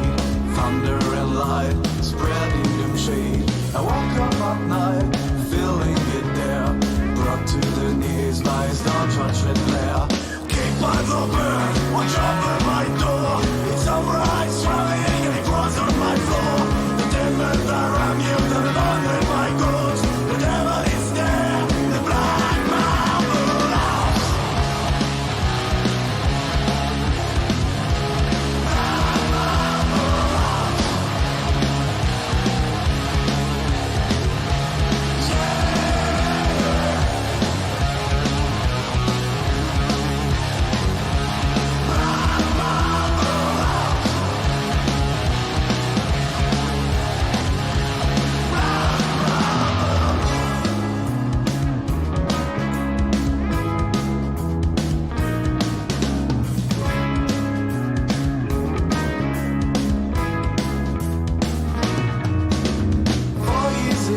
And in my mind and soul, all of these victors are taking their toll. Don't know if the wolves will take or trap me. This house is my own hanging tree. The only way up now is 6 feet of rope. But is it all worth me giving a move? I'm not insane or a diamond, I know. I just can't forget the black marble house.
Go. The Necromancers, some good old-fashioned kind of grungy, dirty, southern-style rock with a bit of an occult twist. My name is Crimsonclad. We are halfway through the show. Jason has dropped my favorite Pumpkin Man. Of course, Leong says hi. Leong, are you real? I don't think you're still there, but if you are, hello. Welcome to the show. Look at Johnny there with his awesome bloody head. It's a beauty guitar, man. I have to admit, I love the Spooky Scary Skeletons dance remix. I have it up at all times. It is always open on my computer for all of October. It never goes away. You can't get rid of it. It must always be up. It is 100% a requirement. You can't not have it up. If you do, you're a horrible person. And so I actually played it on Saturday, and I'm tempted to play it tonight again. I mean, I have it up. It's in the middle of the song right now. It's like, here. Oh, there's an ad. Fuck you, Fuck you, YouTube. No trick or treat. Spooky. We should listen to this before the end of the night. I always want to learn this dance. Spooky, scary skeletons and shivers down your spine. So anyways, he's my favorite. I don't know if you guys don't. Oh my God, that's beautiful, Clay. Man, some people spend so much time on this. Oh God. Look at you. Look at your little coffin. Aww. You look like a romantic vampire. That's awesome. Oh, it is. That's 100% like the Tool cover. Amazing. Oh gosh. So we will definitely at least at some point play Spooky Scary Skeletons tonight, because I mean, I don't know if you guys have seen this or if you know the whole story. You must, about the Pumpkin Dance Man. If you don't know who I'm talking about, if you're in chat, then you guys probably know, if you just literally type Pumpkin Man into the Giphy chooser, you will get all sorts of fucking magical gifts. And I'm like, if you watch these, you could learn some sick fucking moves. Like, for real. These are the best dance moves that have ever existed in the history of time. And I think we all... I argue that we actually all should be learning these. There's... Julia, that's amazing. Did you use the... Did you use your AR to stick that to my face? Look, we should just all be doing this forever. Everybody should be doing and learning the Pumpkin Man dance, okay? I want you to know. Oh, that's amazing. That's kind of like the horns that I wanted to put on myself, Julia. These are beautiful. I love them. I love all this art. But these moves, right? Right? And there's like literally there's at one point in the song where he's ad-libbing the whole time. And if you don't know what this is from, this is a news report weatherman. This is a news report weatherman who danced in front of his weather green screen. Here's the freestyle. Who danced in front of his green screen to Ghostbusters. And look at this.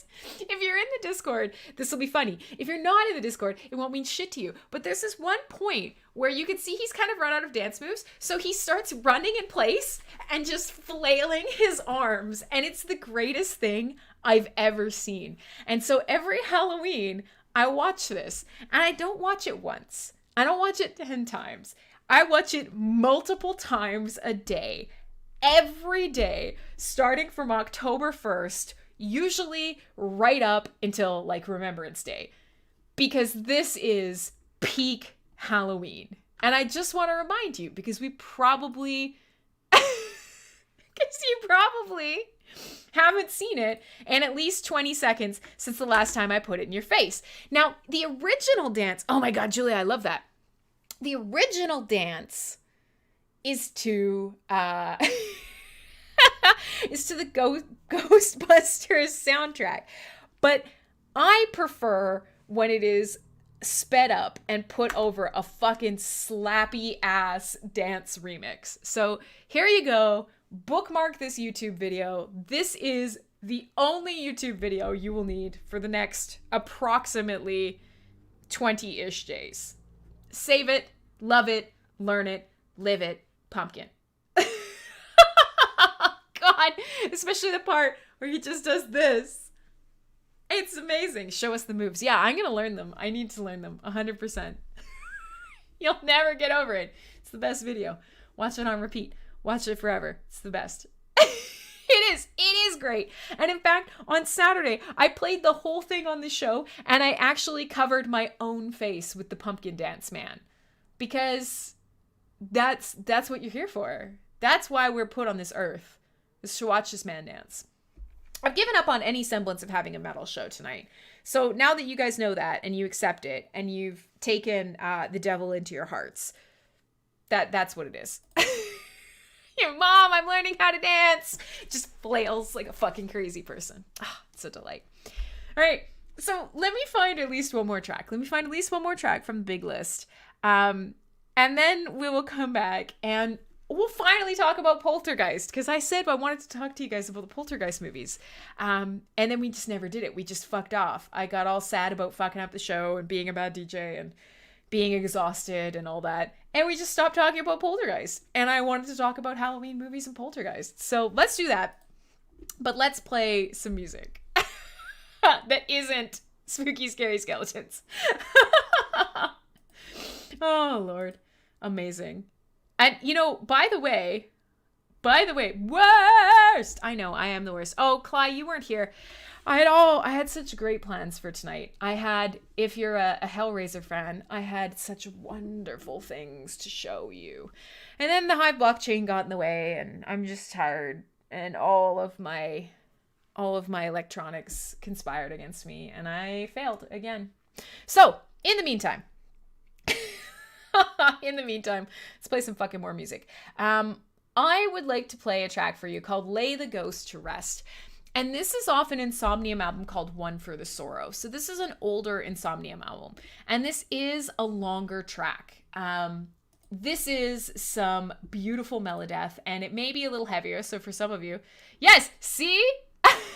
JJ, hi. Oh no, there it is. There are oh, that's horrible. Oh no. There, see? There's some spooky, scary skeletons. Why did you do that? I don't know. Okay, let's continue. I'm gonna play you guys some Insomnium. I noticed that we lost Unravel Me, so this is probably good because this is a little bit heavier, and I want to play you guys this Insomnium track because I haven't played any Insomnium for you in like at least 3 shows, and that needs to be fixed. So I'm gonna play you a track called Lay the Ghost to Rest. My name is Crimsonclad. This is Full Forest Radio.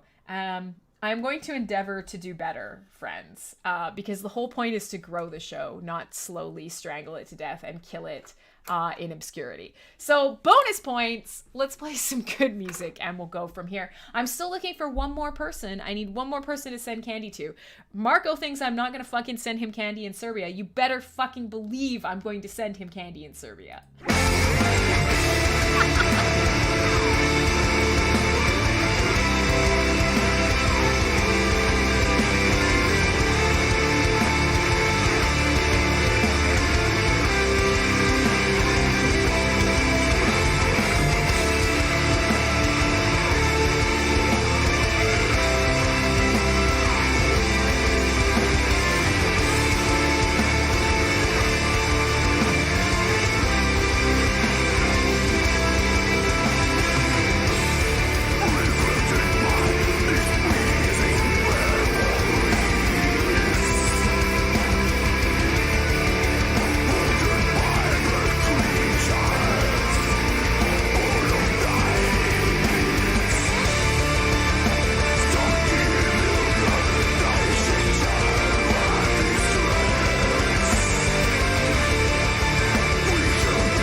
Oh, there you go. I am madly in love with Insomnium. I'm a huge fan. Everything they do is amazing, and I love that track. I find Melodeath super beautiful, even the scary vocals, so hopefully you do too. So look, I keep looking at these up close, and it's really unfortunate, and this is one of the only times in my life that I wish I had dark eyes, because check this out. If I get a little closer to the camera, and oh, there you go. Once I zoom in, God, you can see every pore on my face. This Crim does not wear a lot of makeup, dudes. Look at, you could see my blue eyes through the black, and it's almost more terrifying. Look at how fucking creepy that is. God damn it. I wish there was a way for these to be fully black. It kind of ruins the illusion, don't you think? I don't know. Is that scarier? I'm not sure. So hey, I'm rocking the contacts tonight. This is my quasi-spooky half Halloween costume because tonight was intended to be the Ghosts and Goblins and Witches, and I'd put together a playlist and it would be very Halloween-y. Also, I saw Fati Rebecca is here. Hello. Hello. Thanks for joining us again. I don't know how I haven't scared you away. Center your face. It's really hard to do because for me to guess, I can't see my face on screen. I'm just basically in front of the camera lens, hoping that I'm in front of it. I don't know. And then I got to try and autofocus it. I can't. It's just how it works. Listen, deal with it. Deal with it. You guys made me get a camera. It was the worst thing ever. So, there. So I was saying earlier that I'm not a huge horror movie fan. I'm not totally into horror movies, but a lot of people are. And I didn't say hi to Al Pacino either. Hi, Al Pacino. I'm rubbing candy into my stinky armpits, and then I'm going to mail it to people all around the world. They're trying to help an artist. God, I've given up on being an artist. I've given up on being good at this. I'm a disaster, and everything I touch turns to shit. So don't worry about it. It is what it is. You get what you get. It is what it is. It does what it does. It is what it does. But so, yeah, I'm rubbing Halloween candy into my stinky armpits and I'm mailing it around the world. But it's special Canadian candy. So, let's, thank you. It's not a fish. It's not a long fish. Yeah, like I said, tonight I was so excited for the show and then it just started off on a bad foot. And I'm very tired. I keep telling you guys every week that the blockchain is going to calm down and that things are going to be good. And, oh, damn it, what'd you miss? Absolutely nothing. And then, like, this week is the week. Yes, this is the week it gets done, or blah, blah, blah, blah. And it never is. It never is. So I'm hoping. I'm hoping that that next week is better. Oh, Mariano, I've never seen something so terrifying in my life. Oh, God. What is going on there? Oh, that is fucking spooky. That looks like a moon-faced munchkin who's had a stroke and one side of their face is drooping. That is a talent. That is a talent for bad screenshots. Well done. So in any case, lots of stuff happened around she was unimpressed with the Dancing Pumpkin Man. Can you please tell Melody that I'm taking back this candy? I even planned a special way to mail it to you guys cheaply. And you tell her that she doesn't deserve candy. If she doesn't like this spooky, scary skeleton dancing man, I'm not sending her candy. You have to earn your candy. Fucking Melody. Or at least promise me that you will not share it with your wife. Immediate divorce. I'll send you candy, but you have to promise me that you will not give any of it to your wife. Absolutely not. I know you literally made legally binding vows to share everything forever, and I don't care. She gets no candy. Oh, Lord. All right, so let's continue. Let's pretend this is a real spooky Halloween show. But like I said, I've been watching Poltergeist movies again, and they've kind of held up. They, to me, are this really weird sort of out there premise, but you will probably remember them from many such a meme, or maybe you quote them in your friend group. I know we do. And they are... Yes, if you're just watching the video, I have my spooky contacts in because tonight was supposed to be a very spooky Halloween night. Rocking my passive aggressive pentacles and my spooky eyes. But so I've been watching the Poltergeist movies again because they're kind of classics. And if you're trying to remember what one that is, it's a classic sort of haunted house movie, except it's more like the house is evil. The house is evil. And that's right, she doesn't get any. And so it has the little girl and the dad eventually. At the end of the movie, they go running out. And I mean, do you guys want me to tell you? I can't spoil Poltergeist 40 years later, can I? Nobody's going to freak out if I spoil Poltergeist literally 40 years after it's released. If you haven't seen it yet, you're probably not going to rush off to see it now, right? Spoiler alert?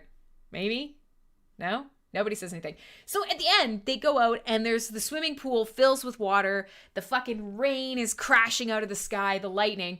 And it's the movie where all of the corpses start bubbling up from under the house. And they all start screaming, "You didn't move the bodies!" And it turns out that the house is quite literally, you're sheltered. The house is built on an ancient native burial ground. And they fucking built the house over this burial ground, and the spirits of the ancestors are really fucking angry. And the house is haunted. And the house is haunted by some First Nations people who are not happy about it.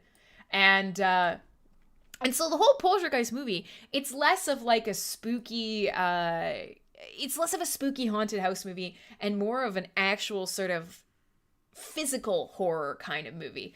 The house itself starts attacking them. The spirits start possessing things inside the house.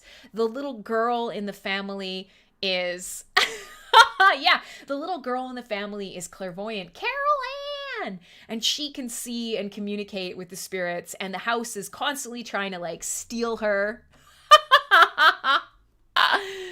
And the whole movie kind of culminates in them screaming, yeah, the ancient burial grounds, "You didn't move the bodies!" Which is quite a meme. But that's the whole premise of Poltergeist. And if you've never watched it, it's actually worth it, because when you kind of think of Halloween and haunted house movies and ghost movies, this is a little bit different because they're here. She's sitting in front of like the TV screen with the static and she just turns around like a little creep. Yeah, oh God. But it's a weird movie because these ghosts, these spirits are actually haunting the house itself, and they take over parts of the house itself. And so if you haven't seen, there's actually 3 of them. There's 3 of these movies.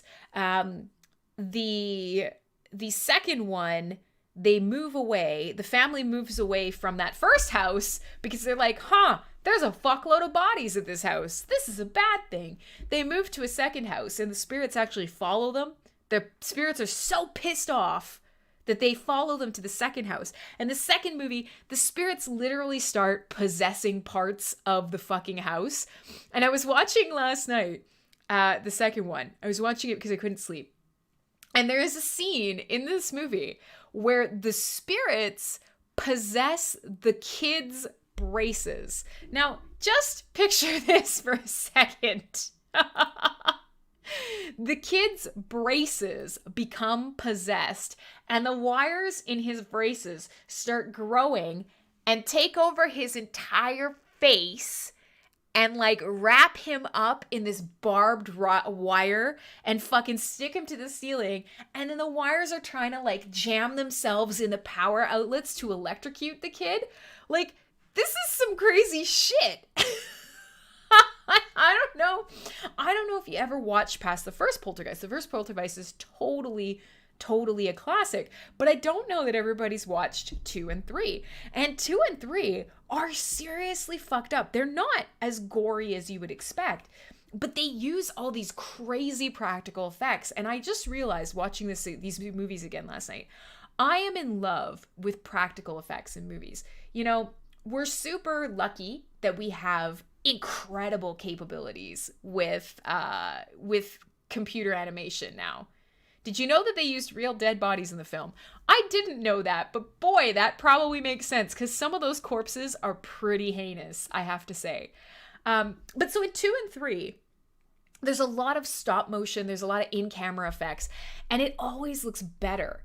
And it's kind of wild to think about because, you know, we're so used to now computer animation, or at least computer animation overlaid on top of practical effects. And if you go back and you watch even Poltergeist 2, there's a scene with these crazy stop motion wires taking over the kid's face and like trying to electrocute him. And then there's a scene where they're in the garage and the entire garage comes to life. You know, a chainsaw comes swinging down from the ceiling and all of the tools start attacking the car because they're actually possessed. And then they drive the car out into the street and, you know, all of the spirits kind of surround. It's a wild trilogy. But the third one is the one that probably nobody's watched that I actually kind of recommend because it's really, really fucked up. And it is, the daughter has moved to the big city, like the little girl, the "they're here" girl gets moved off to the big city. And the premise is they've sent her to live with her uncle and her aunt, and they send her to a school for creepy gifted kids. And so instead of being set in this, you know, podunk backwater town with the house built on top of the burial ground, in the third movie, she's in this gleaming, brand new glass sort of skyscraper. And so it's a very different feel. In the first couple movies, they're these old sort of plantation style houses. And, you know, you find Carol Ann, when she moves, she's staying in this beautiful state-of-the-art, well, for the 80s, state-of-the-art skyscraper. And so in this movie, every surface is glass or mirror, and the spirits and the corpses are constantly trying to travel across these pieces of mirror, swimming pool surfaces. The surface of the carport liquefies and they come out of the ground. If you haven't watched them, forget for a second that they're old as shit. I highly recommend that you watch Poltergeist 2 and 3. There's something about them that is, there's something about them scary and weird and uncomfortable that isn't just gore, that isn't just jump scares. It is this weird practical effect, body horror kind of thing. And I can't recommend it enough. And like I said, I was watching 2 and 3 again last night, and they're really, really good, and they still hold up, and they're still terrifying. But yeah, Mariano's saying that there was actually a curse that was rumored to attach to it. And it's true. Two of the cast members died. One of them was the big sister. So in the original movie, there's a big sister, a middle-aged brother, and the young girl. Yes, oh god, Julia, that's exactly it. And fucking terrifying. The big sister in the movie, between the second and third movies, in real life, I'm pretty sure she was actually shot in the back of the head. And then shortly after the third film, Carol Ann, that young girl, she actually was seriously ill, and she died shortly after doing the third film. So I know a bunch of weird shit happened on the set and a bunch of things went wrong. And you have to wonder if you're kind of tempting fate, or if you're inviting a little bit of spookiness by taking on the idea of ancient spirits who are fucking pissed off that you dug up their mummified bodies. There's some bad rumors about what happened to her. Yeah, and also some Hollywood style stuff. So that's a clown world topic. That's a sad fucking topic, but in general, highly recommended. Get out there and watch 2 and 3. So, yeah. Okay, so there you go. Another thread that believers in the movies jinx cling to is that the crew used actual skeletons as props. And so, yeah, this is the scene that I'm talking about. Miss Freeling falls into a hole meant for constructing an in-ground pool. Rainwater fills the pit. Bodies begin to float to the top, surrounding the woman. Hey, Swoop! Some fans believe the skeletons of the pool were real remains from India and using them in Poltergeist led to a real curse. I don't know. But that scene where she's swimming around in this muddy water and these fucking skeletons covered in little scraps of skin and hair and everything, it's fucking wild. It's wild.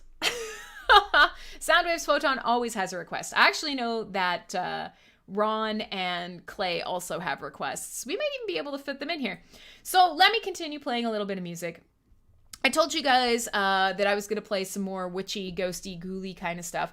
I'm going to play you something by a band called Nothing More. Now, these guys, I've shared them with you on this show before. They're kind of a lighter bit of metal. Yeah, there you go, Alpha Chino. Like, whoa, that shit's pretty fucked up. Like, it's impressive how creepy those corpses are.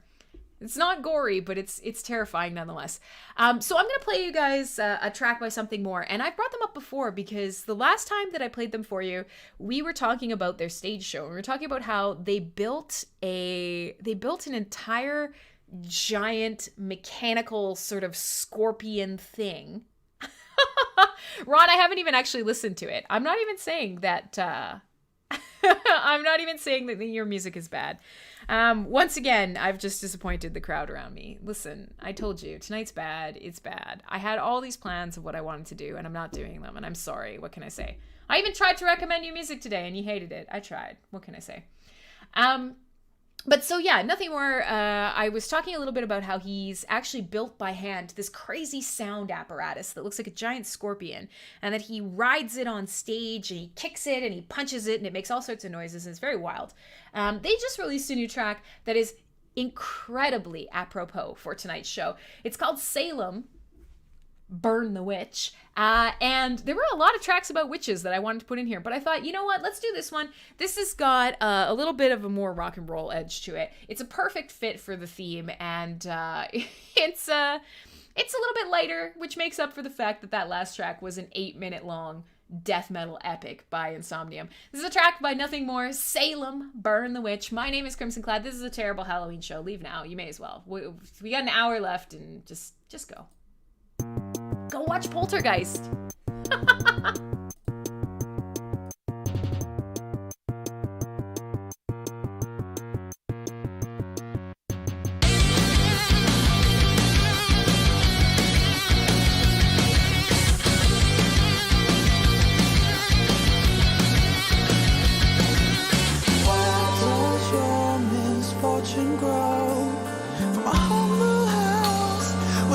Burning slow, you fear she will challenge your throne. You dig the dirt, it's selling like gold. 10 fingers, 10 toes point, but not a damn one back at you. It's your fault you fall apart. The problem is in you.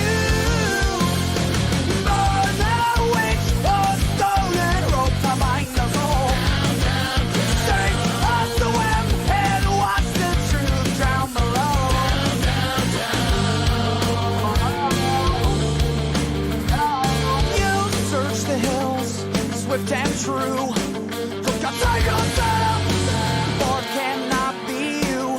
The town gathers and slander ensues. Not long till she's cursed, not long till she's through. You've done the work of the thing with the devil's hand. With all the gods of your play to restore the plan. Oh, holy and dead, holy and dead. Remember the you gotta instead. Burn the witch, burn the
gonna let him sing it out.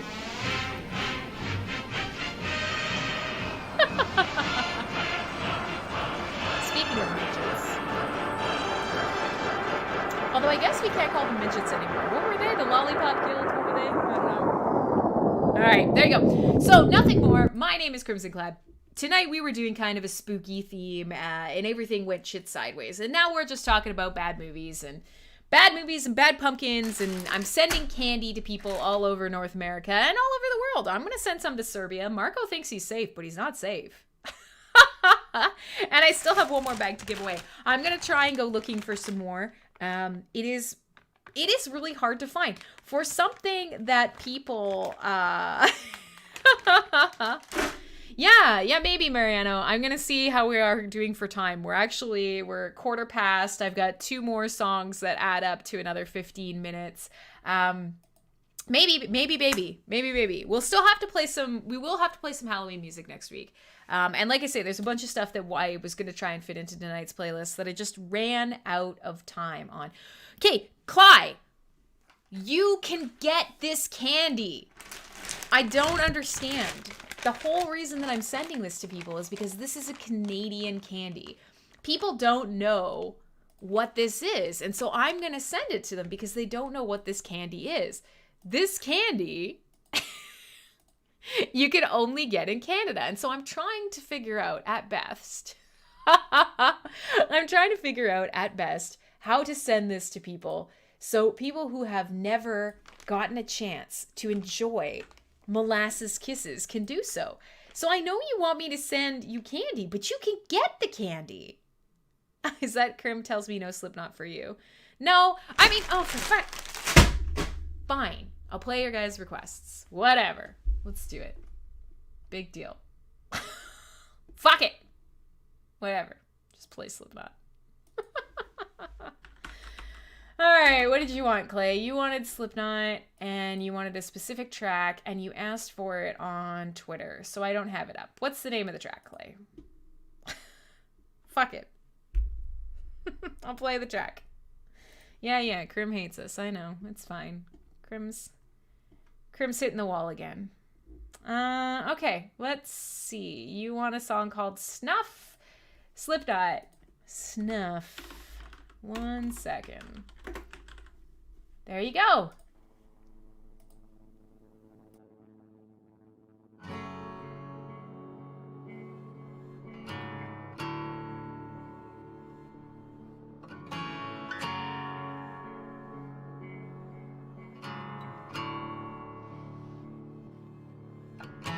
Bury all your secrets in my skin. Come away with innocence and leave me with my sins. The air around me still feels like a cage.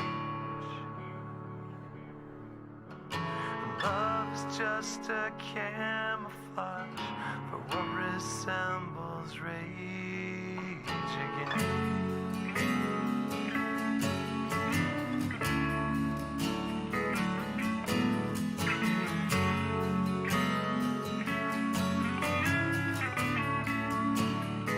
So if you love me, let me go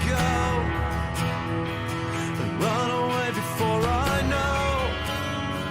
My heart is just too dark to care. I can't destroy what isn't there. Deliver me into my fate.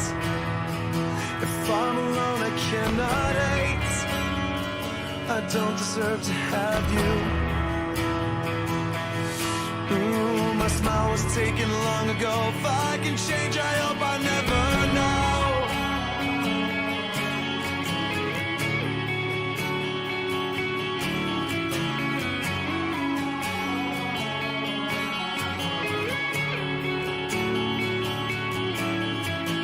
I still press your letters to my lips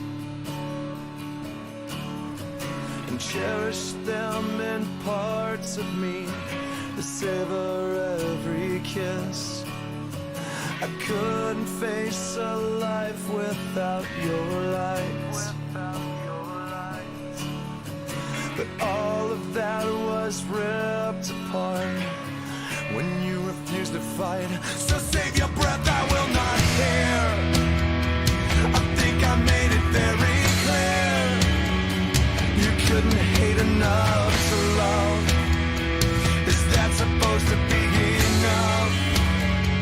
I only wish you weren't my friend. Then I could hurt you in the end. I never claimed to be a saint. Ooh, my own was banished long ago. It took a down the boat to let you go.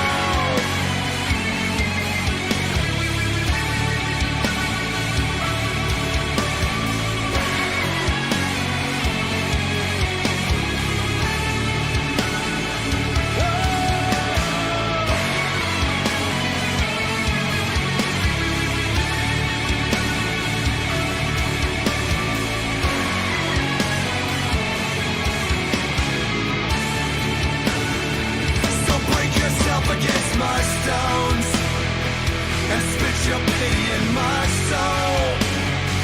You never needed any help. You sold me out to save yourself, and I won't listen to your shame. You ran away, you're all the same. Angels lie to keep control. Oh, my love was punished long ago.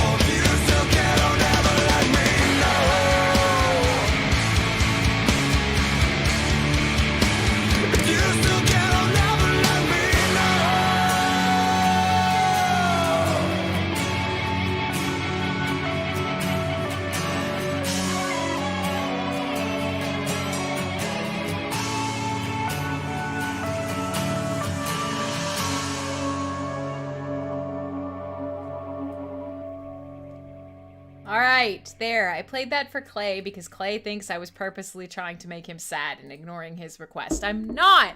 I just really wanted tonight to be a good show. Thank you. That is actually another good request. Like, there are some good ones, but it's fine. Bye, Marco. I'll send you candy. But you know what? I should know by now that the nights that I get really excited about doing a good show, it won't fucking happen. And I shouldn't rage quit like that, but I get frustrated. So, now, don't tell Clay to go fuck himself. It's a beautiful track, but I mean, okay, yeah. I mean, Clay, you're in philosophy ghost territory. I'm more in comedy bad Halloween costume territory. So that's a little different. But yeah, I have to say, and you know, here's Rebecca throwing me like cheer up emojis. Atta girl, I love skulls. But yeah. Being haunted by the ghosts of past mistakes and things like that, and your own discomfort. It's not that it's even too conceptual, but listen. Or the ghosts of your existence, or your ex, or whatever. I don't know. I'm just saying, I get so frustrated because I am disappointed in myself when I do a bad show.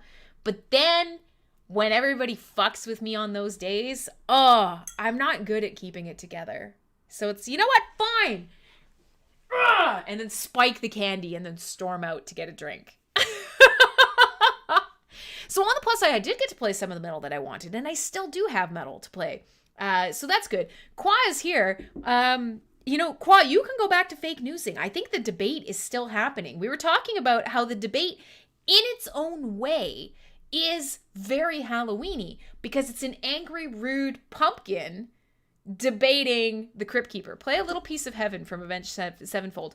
Wow, you guys are bad at Halloween. You're bad at Halloween. The opposite of the devil is heaven. Wow. It's fine. It's totally fine. Let's continue.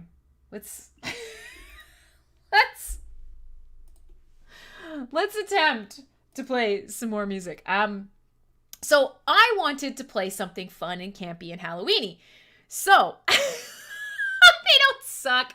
Here's LP Faust. LP Faust has shown up. Yeah, no, I know. I don't know how to explain to you guys. Oh, thank you, Jesus, I get to drink. Oh my God, I've never been so fucking happy to see a drink in my goddamn life, I'll tell you. Oh, Jesus.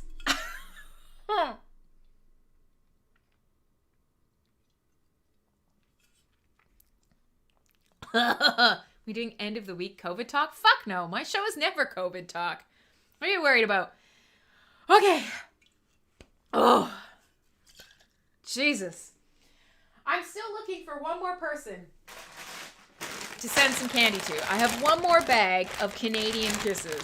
Clyde can't have them because Clyde is in Canada and he can get these. There you go. Is that ASMR? Somebody said, I'm sending some to Serbia. I'm sending some to Clyde. LP's not even listening. He's pretending. That's fine. That's fair. I understand. I'm going to do that. So it's fine. I don't need any more suggestions for songs. I was going to play a ridiculous Halloween sing-along song. Okay? Rebecca, I'll send you some candy if you're not afraid to send a crazy lady on the internet your address. So they're maple flavored. They're not maple flavored. They're molasses flavored. Here you go. Just to remind you of what they are. There's the link in chat.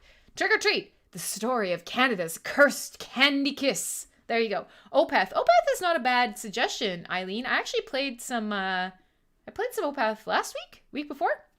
And Melody gets none. Exactly. So listen, I was going to play you guys some ridiculous, over-the-top, inappropriate undies back. Some ridiculous, over-the-top, campy, Halloween-y, like goofy, whatever metal. And that is Powerwolf. I want to play you guys some fucking Powerwolf. And I thought to really kind of stick in the sort of spooky molasses, it's the crud left over from making sugar. Okay, so LP doesn't want any, and that's fine. Oh, God. Yeah, thank you, Viking Adventurer. I'm going to play Powerwolf because Powerwolf is the sort of perfect encapsulation of how fucking ridiculous No Pants. Yeah, and actually, can I just throw that out there? You guys completely destroyed No Pants for me because you demanded a camera, and now I have to wear pants. I wear pants for you because you guys are assholes. LP doesn't want any. Yeah, I know. LP just comes to the show to tell me I suck or everything that I do is crap. So I mean, you know what? It's par for the course. Let's do it. Let's just roll with it. Nothing new. So, yeah, spilled molasses did kill a ton of people. Wasn't it like slowly rolling through the streets and like drowning and boiling people to death? Wasn't that actually a thing? Holy shit. So you guys are all booing, but you demanded the camera. I literally have a theme song that was written about the fact that I don't wear pants. And you guys fucked it all up by demanding this. The trade-off wasn't worth it, was it? It wasn't. It wasn't at all. So listen, while everybody's booing, boo, boo this woman, queen of refuse. Queen of trash, boo. While you're doing that, while you're booing me, because I'm totally ready. I'm totally ready for it. This new girl will wear no pants. Well, I know. Everybody loves her and she's beautiful and wonderful. I've been here for 4 years and you've broken my spirit and I want to lay on the floor and cry instead of doing a show. So I'm going to finish it and then it'll be fine. So listen, I'm going to play Powerwolf. And the Powerwolf track I'm going to play for you is the classic and quintessential Halloween sing-along song. Now, if you play this and you sing it, I'm tired. I'm tired and I'm grumpy and I'm really seriously considering just going downstairs and watching Poltergeist and eating pizza instead of hanging out with you guys.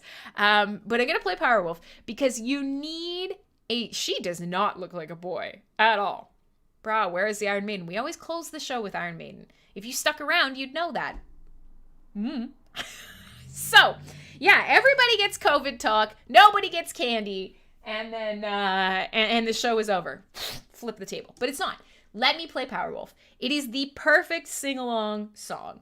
And what I recommend is that you play this particular Powerwolf song at full blast with your windows down while you are driving your kids to school for Halloween. I'm going to play a track called We Drink Your Blood. If you want to talk about like spooky, dorky, ghouly, ghosty, vampire, goblin, witch Halloween. Clay is haunted by the ghosts of his exes. Me, I want wolves dressed in full papal gear, making fun of the church, singing about drinking your blood like a vampire.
When in doubt, oh God, oh my God, everything's moved around on my overlay. So there we go. We had our first hug pit in quite a while. That is what we're talking about when we are playing ridiculous, dorky Halloween music. People are starting to wander in because the debates are over. Joke's on you, fuckers. This show has been bad. But yeah, Powerwolf is super fun. And if you're one of those people who kind of likes more melodic metal and really likes all of the, oh God, I'm full of burps now, chugging a bit of vodka, chugging a bit of bourbon. I'm feeling it. But so the deal is Powerwolf is so much fun. And I'm getting spanks from Qua. Yeah, here's the deal. When I am tired, when I'm overworked, when I'm overtired, when I'm frustrated at my own performance, and then and then I have a couple dozen people testing me, I can and will snap, and it will happen. And it is, it is what it is. I know I say that a lot, but that is the safest answer that I have for you. So right now, that's where we're at. I am so exhausted and crabby. I'm crabby. So deal with it, you fucks. But I will say, Powerwolf is so fun. They're so ridiculous. They're kind of James Hetfield and an organ is what it sounds like. Yeah, James Hetfield couldn't sing like that if his life depended on it. James Hetfield's entire range is, yeah. That's James Hetfield's entire range. But yeah, melodic metal doesn't have to be your thing, but it's so fun. It's so campy. It's so over the top. And so if you're looking for dorky kind of Halloween-y metal, that is exactly what you need. Powerwolf, their whole shtick is that they're dressed up as either like kind of corpses or wolves in full demonic Pope gear, and they literally sing about the most ridiculous shit. I was actually thinking about all the different tracks that I could play tonight, and I was thinking about Demons Are a Girl's Best Friend. That was up there. Or Sanctified with Dynamite, which is literally about running off into the middle of a holy war and blowing yourself up with sticks of dynamite and taking out your enemies that way. Like full-on religious kamikaze with sticks of dynamite. It is so absurd. It's fun. So it doesn't have to be your thing, and it doesn't matter. Nothing's anybody's thing. Fuck it. Like, fuck this whole show now. But I did play some great stuff earlier tonight. It's not quite jihad. I'm sure, I think we called them the Crusades, to be quite honest. Banjo.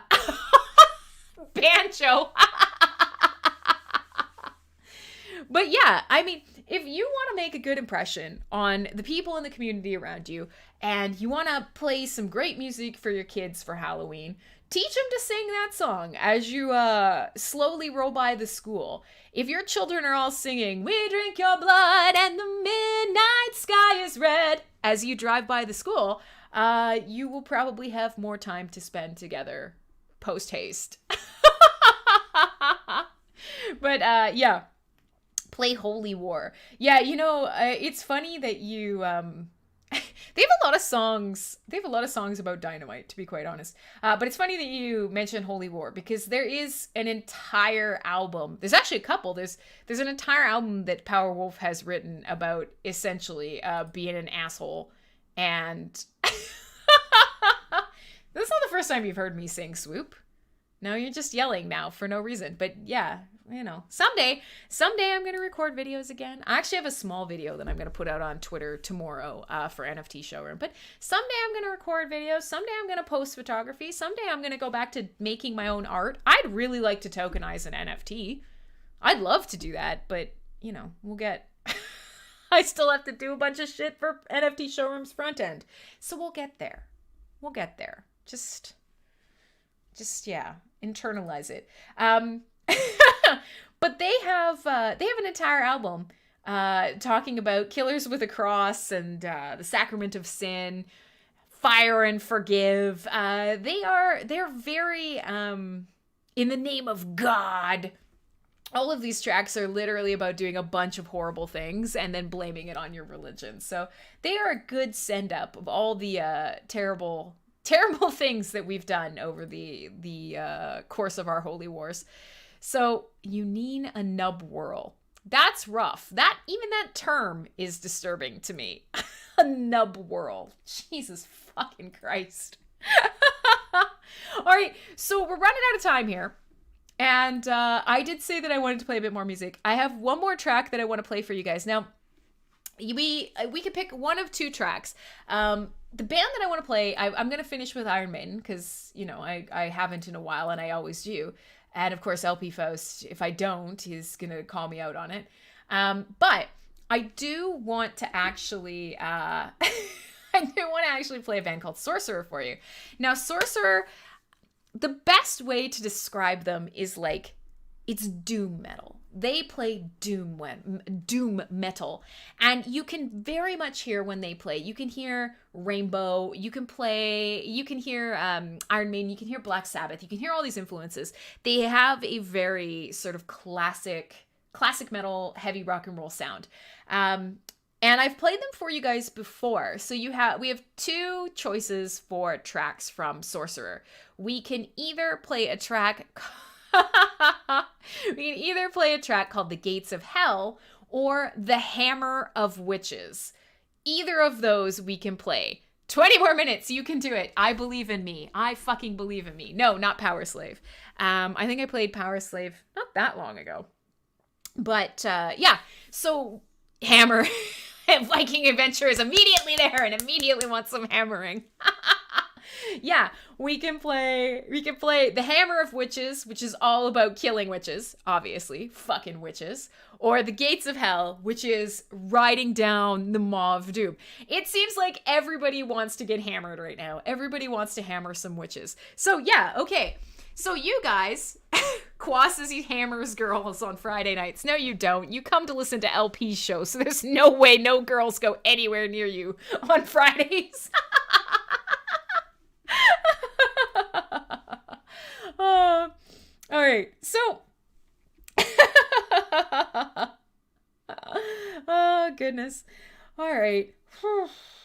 While we continue, while I have my special spooky eyes in, you guys, Qua, you just walked right into it, man. I'm sorry. There have been a couple, you guys have like 100% set me up a couple times. You lob me a soft one and I just fucking smoke it out of the park. It's good. Like Ron, I'm not even being savage. I'm actually being quite nice. When I'm in a bad mood, things go bad very quickly. I've been quite kind because we're on air, but you better believe that after this, I'm probably going to go shoot the fuck out of something in Warzone. So listen. Listen. You guys need to know the lyrics of this track. And the lyrics of this track go thusly. Are you ready? It's very difficult. Burn witch. Did you get that? That's the chorus. Are you ready?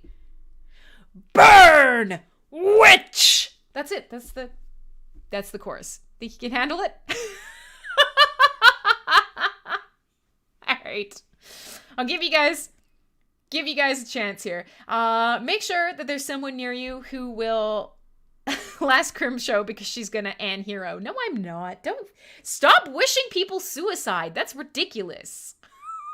But I do hope that all of you will terrify your neighbors by screaming "burn witch" at the top of your lungs.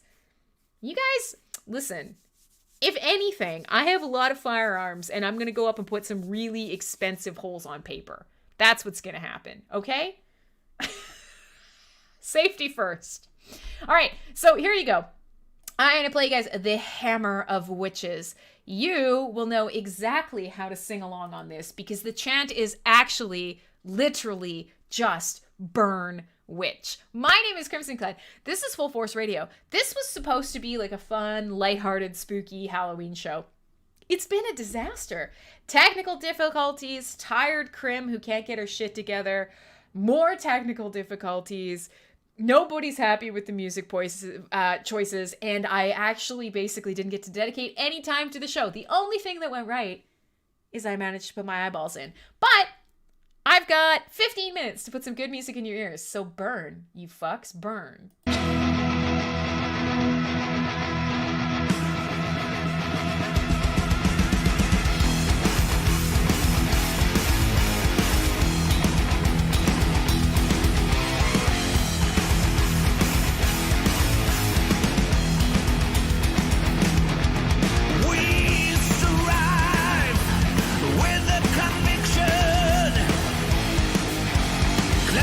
Far and beyond from the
So that's it. You need that kind of music in your life for Halloween. You should be marching down the fucking highway just yelling burn at people. Fuck yeah. That track is sick, and I highly recommend checking. Yeah, it is a little bit wishy, I have to admit. It does sound a little bit like wish. Witch, burn, dicks. Yeah, okay, so there's some creative spelling and some poetic license. Yeah, there's some sick solos in there. Sorcerer is epic. It is doom metal. Now, doom metal in a lot of ways is often a little slower, a little lower, a little, meadlies. So many meadlies. But doom metal 100% it's usually a little bit slower, a little bit lower, a little bit darker. And it often doesn't have that same sort of energy that we associate with thrash or with power metal. Sorcerer, because they consider themselves epic doom metal, you actually honestly tend to get some really sick, like, thrash energy in there. I highly recommend checking out their whole discography because it's good. Oh my god, look at that cat reading about doom metal. Oh, I love everything about it. Aw, look at that. That cat's just making sure that it gets some good doom metal. If only Strongbad could take the lead vocals on it. Somehow, I feel like he wouldn't, what's non-epic doom metal? Oh, Soundwaves. I could probably find some, but we wouldn't have time for it. Doom and Funeral Doom is very, it's exactly like it sounds like. It's slow and depressing and soul-crushing and dark. And unlike a lot of these other sort of bands where you hear there's double kicks and there's, oh, God, whatever that is, that's horrible. All of the speed and energy of this kind of stuff, it is slow and it's like this, it's like the sound of a faraway avalanche that is racing towards you very fast, but appears in your mind's eye to be coming very slowly. And it's rumbling and it's dark and it's frightening and it's a little bit depressing, in all honesty. So yeah, LB's right. Perfect for the holidays. Certainly it's great stuff too, but doesn't quite fit with what we're doing here. So everything that Sorcerer does is amazing, and I highly recommend checking out their discography. It's fucking ridiculous. All right, so we've come to that point in the show where we have made it to the end. Thank God. I did not think we were going to make it tonight. I thought I was going to flip out on all of you and just storm out. Admittedly, you're very good. Thank you for putting up with another absolutely trash show. It started out with bad technical difficulties. It continued with bad technical difficulties, and despite starting out this morning with time put aside to specifically work on the show, exchange listings and market makers and Hive and my actual real world work, and then I got in the door seconds before we were supposed to go on air, and then my camera broke, and you know what? I'm just a big baby. I'm a big baby when things go wrong. When I'm tired, when I'm frustrated, I don't handle it well. And so then trying to be on for dozens of people and making sure they're entertained and putting together a good show and not disappointing yourself, that's how that goes. So next week is our ain't that the truth, Darsico? So next week is our live murder mystery show. The post, I actually wrote most of it yesterday, which is cool. Well, I couldn't sleep.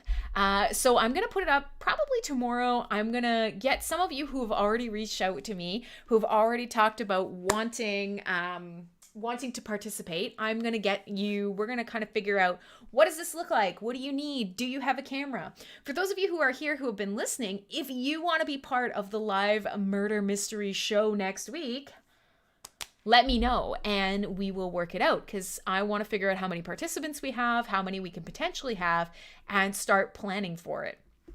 Other than that, we will play a little bit of music. We're going to try and keep the murder mystery portion of it short. I am guessing that we will completely fail. We will not figure out the murder. Everyone will get very drunk and talk over each other, and we'll all end up giggling ourselves to sleep, is my guess at what's going to happen. But we're going to attempt a live murder mystery party on cam with people watching. I assume. Thank you, Ron. I'm never going to live down spooky, scary skeletons. And I have to say, guys, I was going to play Iron Maiden, but I'm not. I'm going to play spooky, scary. I'm going to play spooky, scary skeletons to take this fucker home. Forget about it. I mean, of course I am. I'm not going to do anything valuable or useful or entertain you in any way. I'm going to play goddamn spooky, scary skeletons, and I'm going to play it on repeat forever until forever, till the end of time. Let's do it. Let's get fucking spooky. Spooky, scary skeletons and shivers down your spine. Shrieking skulls will shock your soul, seal your doom tonight. Spooky, scary skeletons speak with such a screech. You'll shake and shudder in surprise when you hear these zombies shriek. We're so sorry, skeletons, you're so misunderstood. You only want to socialize, but I don't think we should. A spooky, scary skeleton shouts startling, shrilly screams. They'll sneak under sarcophagus and just won't leave you be. Spooky, scary, spooky, scary, spooky, scary, spooky, scary, scary,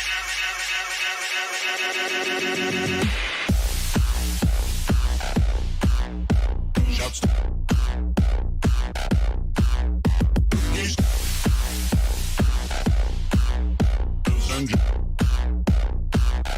Scary skeleton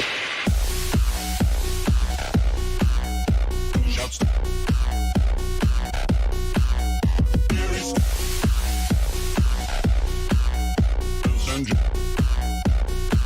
Scary skeleton.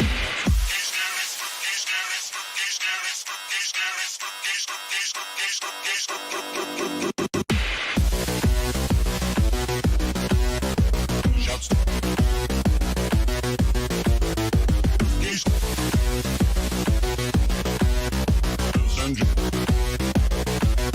Scary skeleton. Shouts.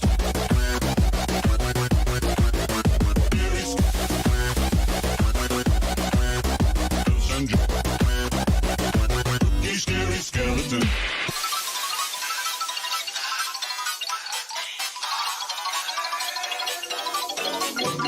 Spirit supernatural, or shy, what's all the buzz?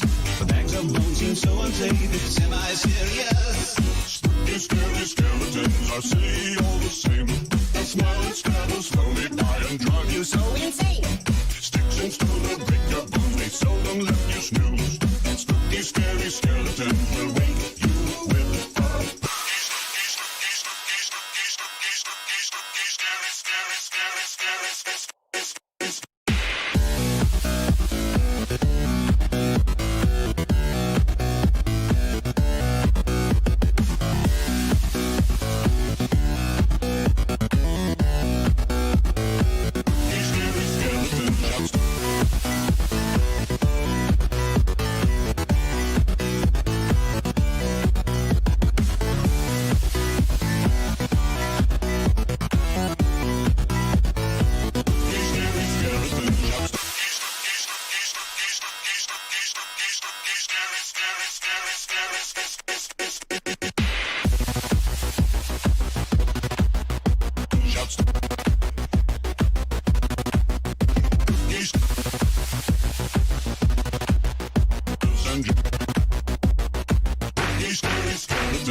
Oh, there you have it, friends. I regret nothing. I regret nothing. Oh, gosh. And with that, we have come to the end of what is arguably one of the worst shows ever. Dead Ass Dead Air. It's not Dead Ass Dead Air. The show is over. Get the fuck out of here. Go home. We don't want you here anymore. All right, so there you go. It was a disaster, but everybody finished it up with some dancing. I will see you guys next week. I'm going to try harder for Saturday. Okay? Maybe? I don't know. Fuck it. I'm Crimsonclad. Bye. I'm so done. I'm fucking done. I'm going to send you candy, though. Bye.